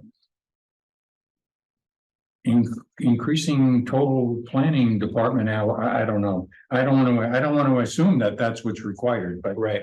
but most of these don't require immediate action by the select board. That's true.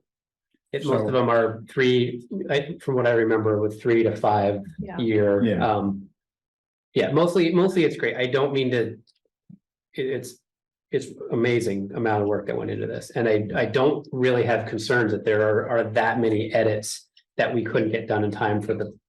Like, my thought is, before that November 16th meeting, we should have made our edits, right? So that it's the select board presenting, right? Here's what we're. Well, that's what I'm not sure. I'm thinking if Catherine would be whispering in my ear, this is not the meeting for the select board. I think she said this before. This is the meeting for public comment. And I'm like, I got something to say. And she would be, no, Wayne, you can't say that now. I know, Because now we're in a hearing. I know, and luckily we can be blissfully. And then the opportunity's passed. Right. So, So if we don't have an opportunity to make edits until November 16th, then I'm really nervous, well, right? maybe we need to have I think we an should, extra I think meeting or something. on November 16th, whether this is legal or follows the thing or not, I think the select board should have reviewed and make sure that we are okay with what's in there going into November 16th. It's the only thing that makes sense to me, because we're presenting it to the public, and then the public then could, you know what I mean? So like. Yeah, and I would just say, at this point, I had a short list of suggestions. None of them were huge, but so I don't expect to have any suggestions. To me, I'm looking for the commitment about the to-do list. That's what Okay. the bottom line, not the actual document itself. So with that, with all those little caveats, I guess I'd entertain a motion to hold the first public hearing of the town plan on November 16th. I'll second that. Okay, all those in favor say aye. I, Aye. We just had to walk through this stuff. I mean, I love this whole thing this is all about actionable steps. yes. And if you don't do those steps, then you guys just wasted a year and a half. Yep. right, part of my concern is I want to make sure that we're giving this work the diligence it deserves. Right. Right, it is a ton of work that went into it, and I get nervous with how much we have to do.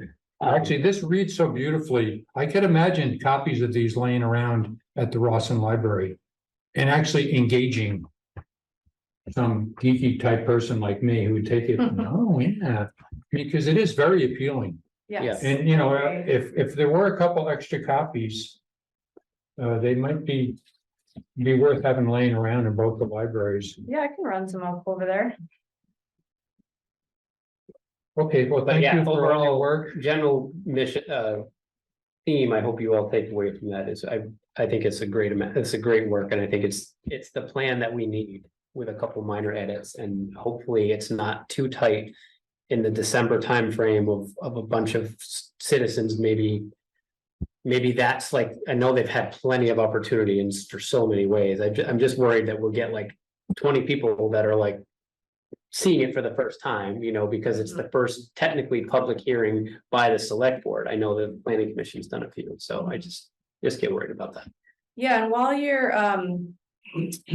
reading through it over the next few weeks, I'd like to offer a spreadsheet that I can email to all of you that the planning commissioners use to track edits and comments as they were going through, and it worked really well and was super helpful. as someone who did a lot of the editing. And it's pretty simple. It just says like the page number, the chapter number and the page number, and then a line where you can have add your comment. So would you be willing to consider looking at that and using that to collect your feedback? I love that idea. My only concern is we just probably need to check with legal, because it's like an open. Individual, no, Just just each you one get of you one, has a that's file. Each of you Okay. gets an individual file. Yeah. Okay, so it's not a shared, No. a shared no, document. Okay. Yeah, I think those, yeah, just those get a little. No sharing. Yeah. No sharing. Even though that'd be so much easier. Wouldn't it? Like the way all other businesses work. It's during COVID, no Yeah. sharing allowed. Yeah. Yeah. All right, well, I'll circulate that, probably send that out tomorrow, but in the meantime, if any of you, either of you want to come talk to me or want to reach out to Susan, or I won't offer you unless you want to offer yourself. Who's your favorite planner? There's no wrong answer. They're all made. We voted You you. each have very distinct personalities, you know. but- Yes, so pick the personality or the neighbor closest to you, Wayne.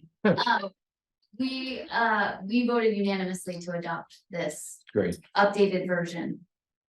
So you'll hear genuinely positive things from every single one of us. Speaking of adoption process, do you need to make a motion to receive the town plan?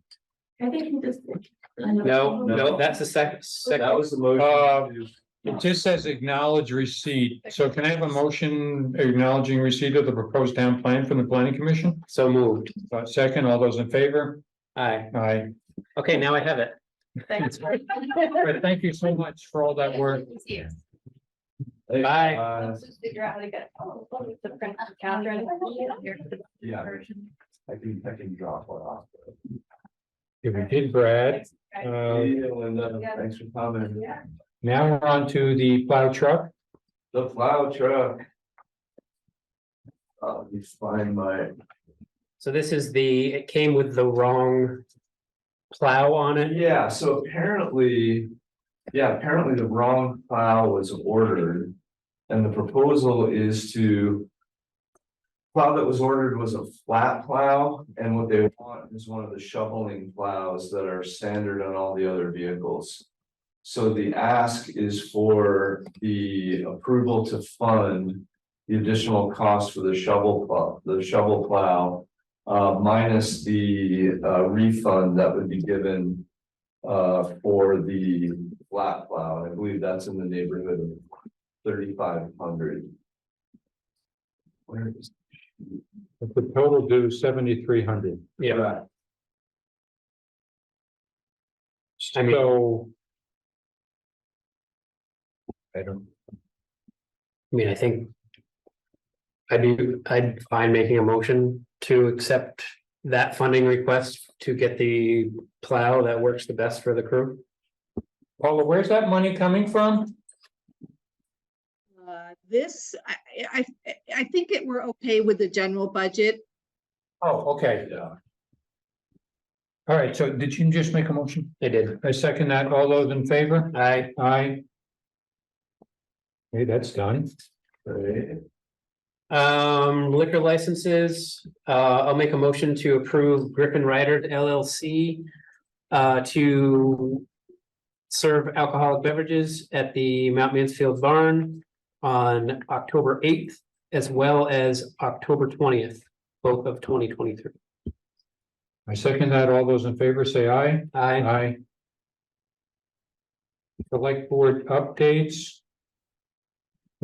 Catherine's not here tonight, but Catherine and I did attend this presentation by a salesperson about this. Oh, yeah, that's Fitness right. center. David Chavez. And it was all well and good, and you know, he was hyped up on 3 caffeines by the time he talked to us, Oh, but yeah. and I like the fitness center, I guess, but the thing is. We have no one to take care, we have no one to assign this thing to. First, we don't have the land. We'd have to get an agreement with a school or something. Because we don't really have any land to put this, it's a 40 by 40 pad, and then if you really want to go whole hog, there's another little section. And there's all sorts of equipment on it, and you can hold classes on it, and Yeah, I mean, looks good. But as I'm sitting through the presentation, I wish Catherine was here, although I said this right in front of the salesman. I said, this would be a great thing for Richmond. Richmond's got a rec committee. They've got a strong senior committee that does stuff together. We have neither of those. So whose job is it? And he said, well, I help organize the classes and then you find the people to do the classes. Okay, that's good in year one. You're going to be here to help us with the classes. In year two, now we have to find the people and we have to figure out the classes. Well, I'll be there for ongoing support. Okay, well, I'll give you a pass on that one. I don't completely believe it, but maybe that's true. But we don't have anybody in charge of this thing. So is it Paula's? Is it the library? Because we have no We have no recreation. book to say it's your Yeah. responsibility. And if it sits unused. And I brought up the example when St. Mike's, right across from St. Mike's, they had those exercise stations on 15 all those years. I think I saw one person on the thing. It's just a mockery of us spending $125,000 or whatever it is on ARPA funds. There it sits next to Browns River Middle School and nobody's doing anything with it. And so that's my concern. I mean, I like the idea of it. And if there was a group we could say, if there was, Kim Mercer was still around, hey, could you just like take this under your wing and make it happen? But we don't have anybody to do that. So to me, that's, I wish Catherine was here because I don't know her feeling about that, but to me, you can't do stuff like that. We don't have the capacity. And I think Underhill has a rec committee. Yeah, they do. But, if we joined with them, now we're building a rec committee to take care of this thing. So I don't know. Those are my hesitations about it. Having said that, recently I've noticed on the waterfront where the oil tanks used to be in Burlington, people are really using that equipment now. When you go down that bike, that bike path, there's people, doing these things all the time. And Is that by where the skate park is? yeah, it's sort of kind of north of the skate park, between the skate park and the beach, North Beach. So we have a meeting, Catherine and I have another Zoom meeting on October 24th with this guy. It sounds like maybe at the next meeting we can recap and get her take, but my personal recommendation is we don't have anybody to give this to. And if we don't have anybody who's going to be in charge of it, we certainly don't have the capacity in town hall to manage it. Currently. Do you have a different take? No, I don't. I didn't attend the last meeting, but, and I also, the one meeting I did attend, I was looking at it through a different lens, like not what if it lands and what's that gonna be? It was more, what's this thing all about? Yeah. So I appreciate the fact that you had the It looks nice. microscopic eye to look at the implication. I even mentioned to Catherine, I said, maybe you could just see if Bill could just run this up to the flagpole with Deborah Rawson. Would you want this thing right outside? And it would be kind of part of your programming. Now, I don't know if she did or if she thinks that's a good idea, but we got to have somebody who's going to call it their own. Especially if we're going to put it on a piece of property we don't own. And, say we talked John Alberghini into saying yes. Okay, so now it's on that property. Does that mean it's theirs? If they're interested, well, maybe then it's a different conversation, but not now. No. Okay, so that's my update. And then the other thing is, I just want to mention that at some point we were going to either invite Mr. DeVos or not to talk about that ARPA money. So I know that Catherine we've talked a little bit about it, and I know we're ambivalent about the use of ARPA funds for that purpose, but at some point we probably need to put that on the agenda or. All I believe is, do we have that on the agenda for the 19th meeting? I do have it tentatively on one of our schedules. I did leave some paperwork there on the table. I put him on the 19th discussing the water issues. Because I know you had mentioned that, Wayne, that you had wanted him to, wanted to kind of talk about that. So if you guys are okay with it being on the next agenda, then that we can certainly do that. Yeah, I mean, the way I look at it, we agreed to it at town meeting, Right. and so I think we gotta do it. that, yeah. Yep, okay.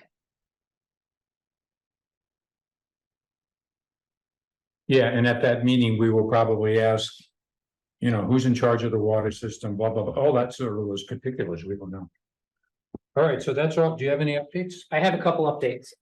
One, the speed signs. We spent a lot of money on them. I haven't seen them up. I'd really like to see them deployed around town. That's issue number one with the speed signs. Two, I'd really like to talk to whoever we purchased the two permanent ones in the center and find out why they only work between 10 and 15% of the time. How do we move on those two things? So are you saying the signs in the center aren't working? Correct. They work 10 to 15% of the time. They took them down, the reason they took them down initially was because they were disconnected. Somebody disconnected them, and then they went and put them back up and discovered that the batteries, the solar panels aren't big enough to keep those batteries powered.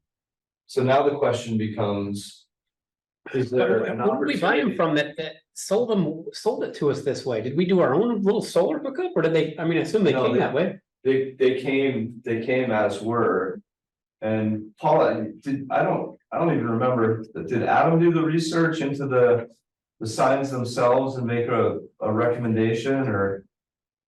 Yeah, gosh. That's almost peculiar. Why would the manufacturer supply us with a solar panel that wasn't adequate to the indicator? I mean, is it in the shade? That's not Adam's They're in the fault. shade. It's like, No, oh, no. I can definitely give them a call when I get back into town and find out what it is. When I had spoken to the gentleman, it was more about the floating signs. I call them floating, the ones that we can move around town. Because those you have to work with a program on and find out their location. But I'll ask him. I have a contact, so I can definitely ask him about those. Yeah, they work, like I said, about one or 2 out of 10 trips, they work. Okay.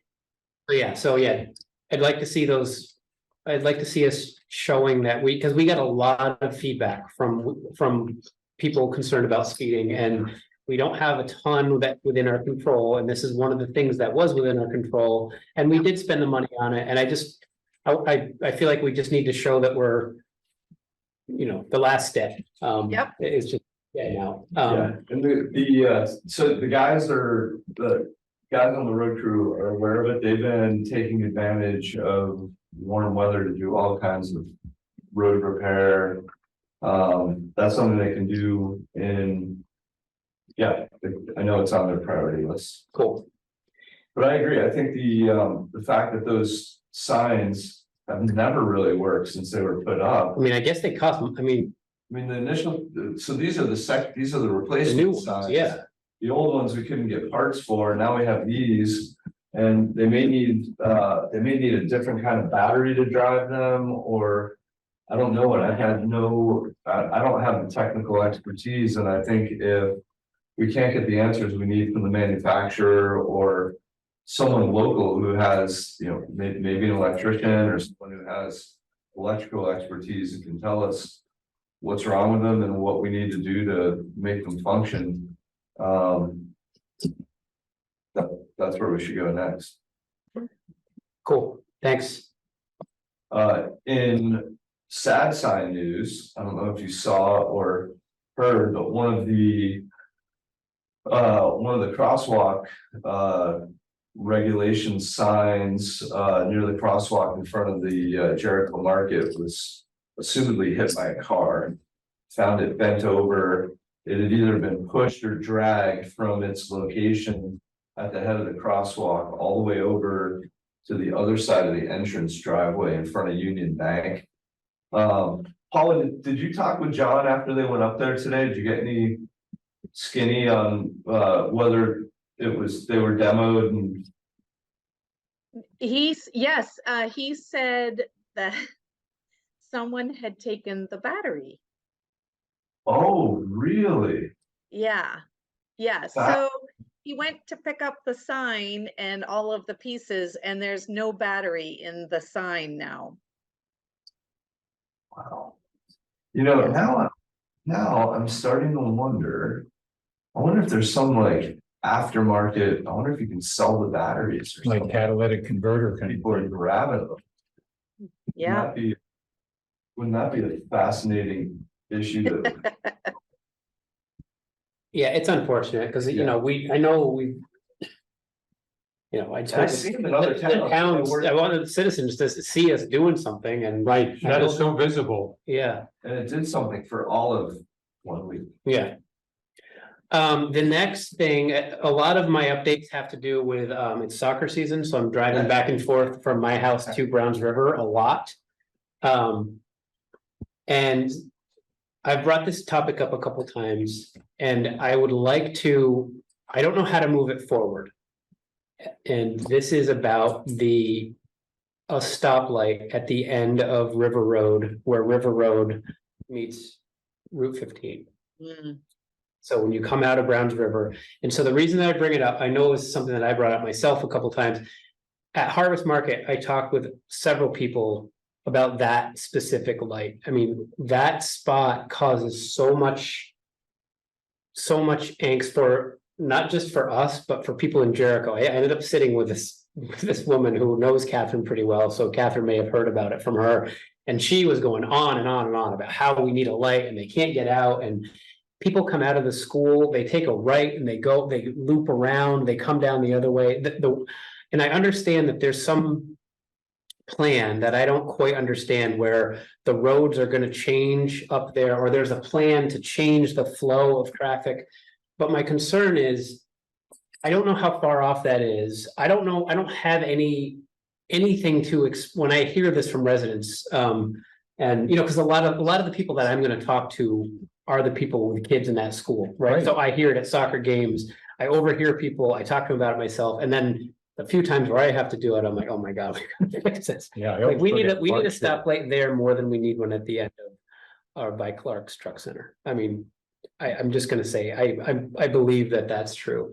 And the thing is, you could have it flashing most of the time, but between 7 and 10 a.m. in the morning, have it working, and then have it, you know, and then when school gets out, or when 3 to 5 or whatever. 3 to 5, yeah, and then the rest could just be, you know, yellow flashing for 15 and red. So we would have to petition the state to do that. I don't think that we have. And I understand right, I understand it's on Route 15. I'd like to understand, and when I brought it up before, I wish Catherine was here, because I know she has kind of a response about how we've got some other plans around there, but I don't know what they are, and I don't know what their timeline is. So I mean, I can tell you generally what I understand about the proposed plan. And I also don't have a timeline. So the change of traffic flow from that end of River Road to exit on Dickinson Road and turning that back into a two-way would coincide with the development of the Riverside area. So I've seen drawings where that becomes sort of the main thoroughfare where Dickinson is, and it even in some of the renderings I've seen, I think it's even a divided road where there's like islands of trees in between leading up to the intersection.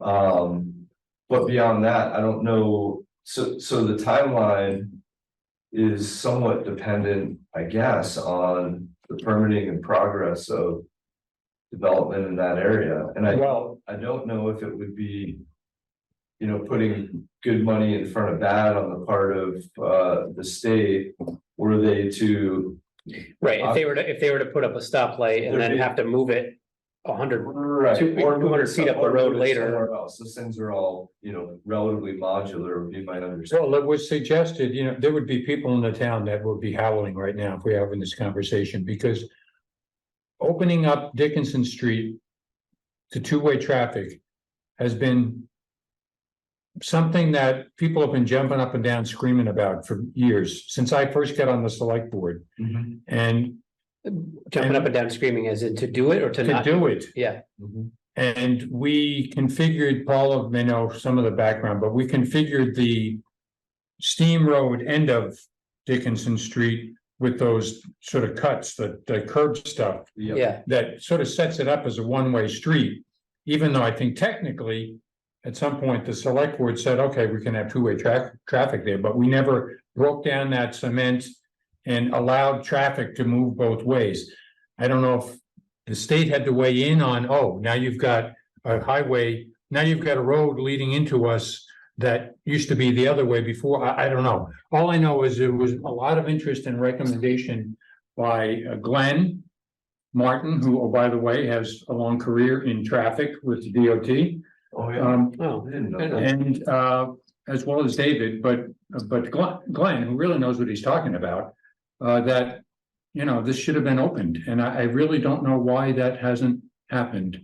But they would, if they're listening right now, and they're not, otherwise they'd be running right over here in their cars. They would be like, what the hell has taken so long to open that? And I Yeah. only mention it because if that functioned as a two-way, it would alleviate some of the pressure on that. I don't think it creates a safe situation, because now you have people yeah. making Yeah. left-hand turns, but And not having a timeline or, well, you gotta wait till building happens there. I mean, obviously this town plan put some very serious action towards expediting that type of thing.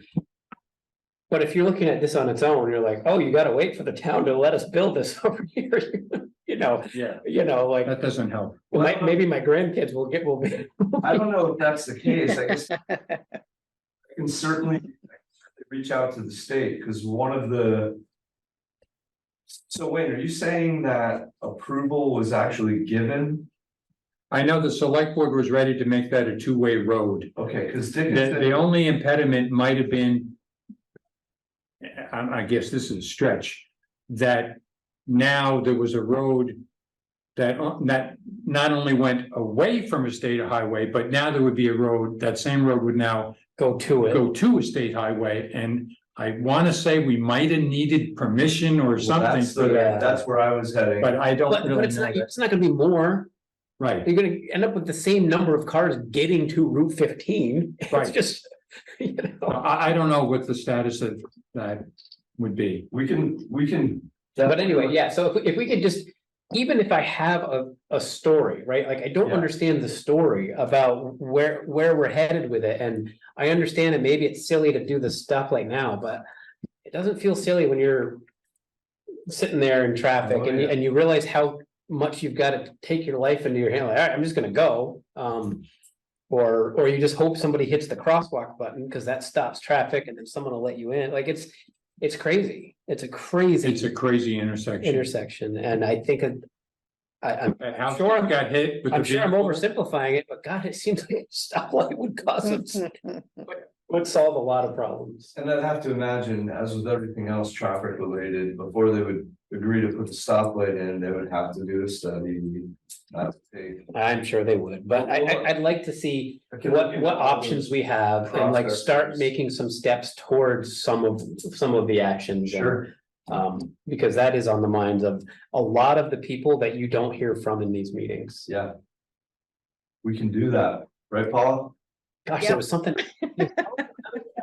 Is to a bit of soccer game. The bump by Wayne's house. When are we gonna fix that? I know some residents like it because it slows traffic down. We didn't have any plan to fix it. What do you mean, John? Plans if It's it's torn up? So It's paved. it would get, yeah, it would get. I guess I haven't been by it. It's already paved, but it's settled, so it's still, I think, down a little, so it's still kind of a ba-doom. But I think the dirt is, yeah, I'm almost positive it's paved. I think, Oh. it is, well, we're getting.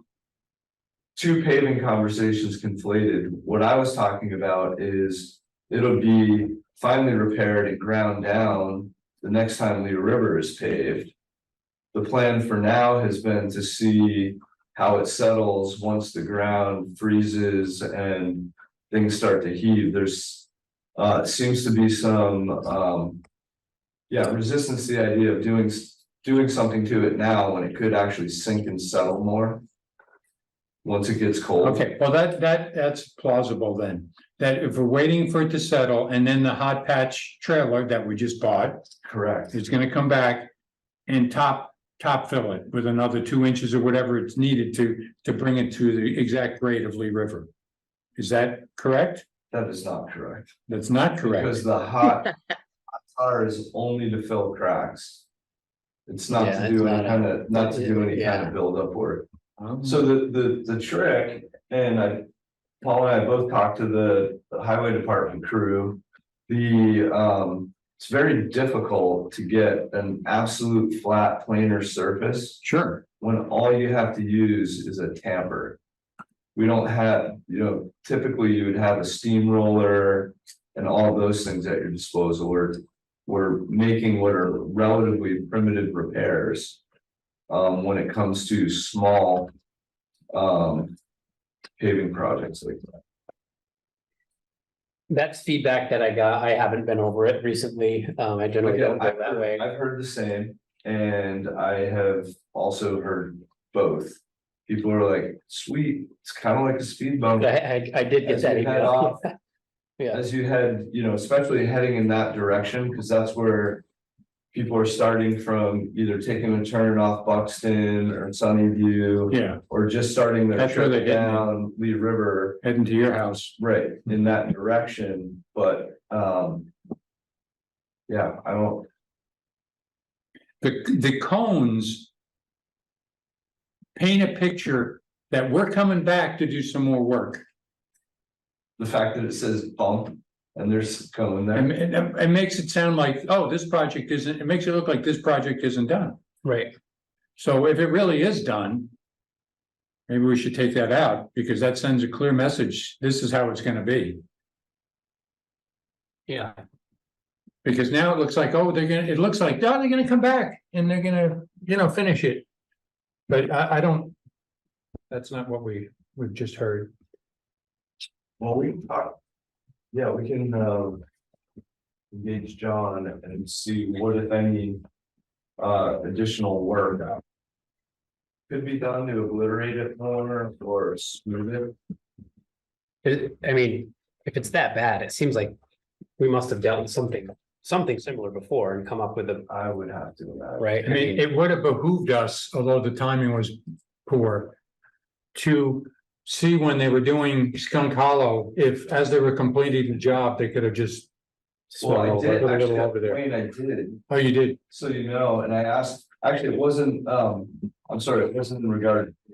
It was just line striping. Oh, I had asked if they could, again, because the line striping, we paid additional cost.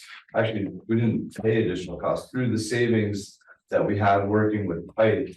We were able to apply some of the total project funding to extend the striping, right. which they did on Sky Water.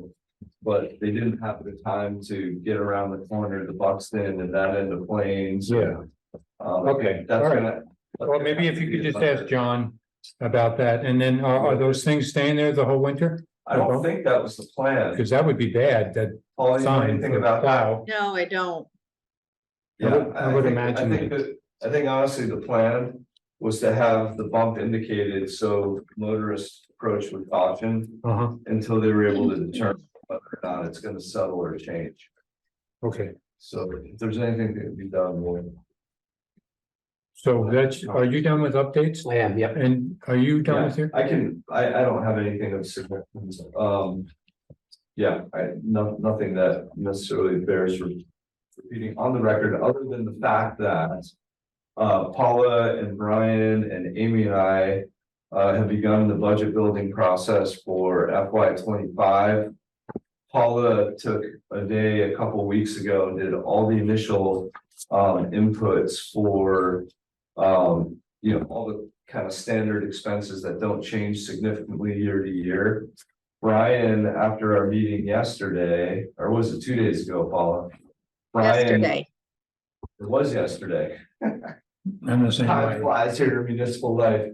Brian is gonna be providing year-to-date actuals so that we can, again, kind of have a better understanding as to where we are in comparison to last fiscal year. In acknowledgement of the fact that the select board has a lot to undertake, looking to the final quarter of the year, we are committed to making the budget building and approval process for you as painless as we can.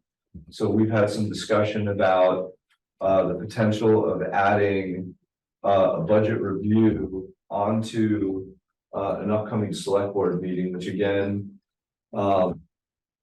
may be difficult given some of the work you have to do on the town plan, and or there could be some opportunity to do a specially warned meeting were you to choose, where we could do potentially two things at once. You might have an opportunity to come to some consensus and agreement around changes to the town plan and have the opportunity to review the budget for the first time.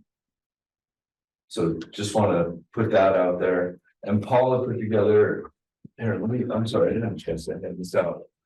Paula put together a planning document for your benefit, which outlines the select board meeting dates moving forward. And some of the bigger ticket items that will be discussed, at least for those that have agenda items attached to them. But you can see that the town plan hearings are indicated. So kind of, Yeah, looks good. yeah. And that's kind of moving us toward, all the way forward, toward town meeting and all the official warnings around the both the town plan and the budget. Okay. Thank you. And the budget session on page 2, budget sessions at this point are, we have our next one scheduled, Paula, for, is it the 20?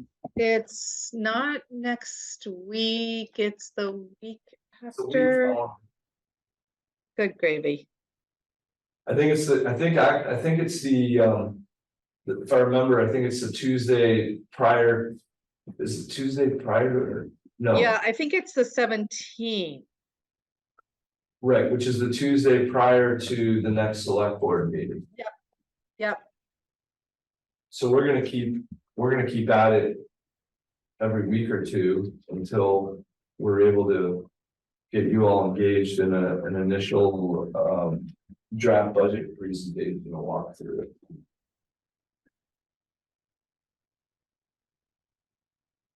Good. Sounds good. Select board minutes of September 21st. I did not look at the minutes, so I didn't either. you want to postpone or do we want to? You have a comment, Paula? No, sorry, it was the dog. You want to postpone or? Okay, so we'll just postpone that. And with that, that brings us to the end of our regularly scheduled agenda. And I would like to make a motion to go into executive session. Because premature disclosure of the information would be detrimental to the parties involved for reasons of personnel and legal. And I would like to invite Paula and John to this executive session. Okay, I second that. All those in favor say aye. Aye. Aye. Good night, Aaron. Thank you. Thanks, Aaron. Good night, Aaron.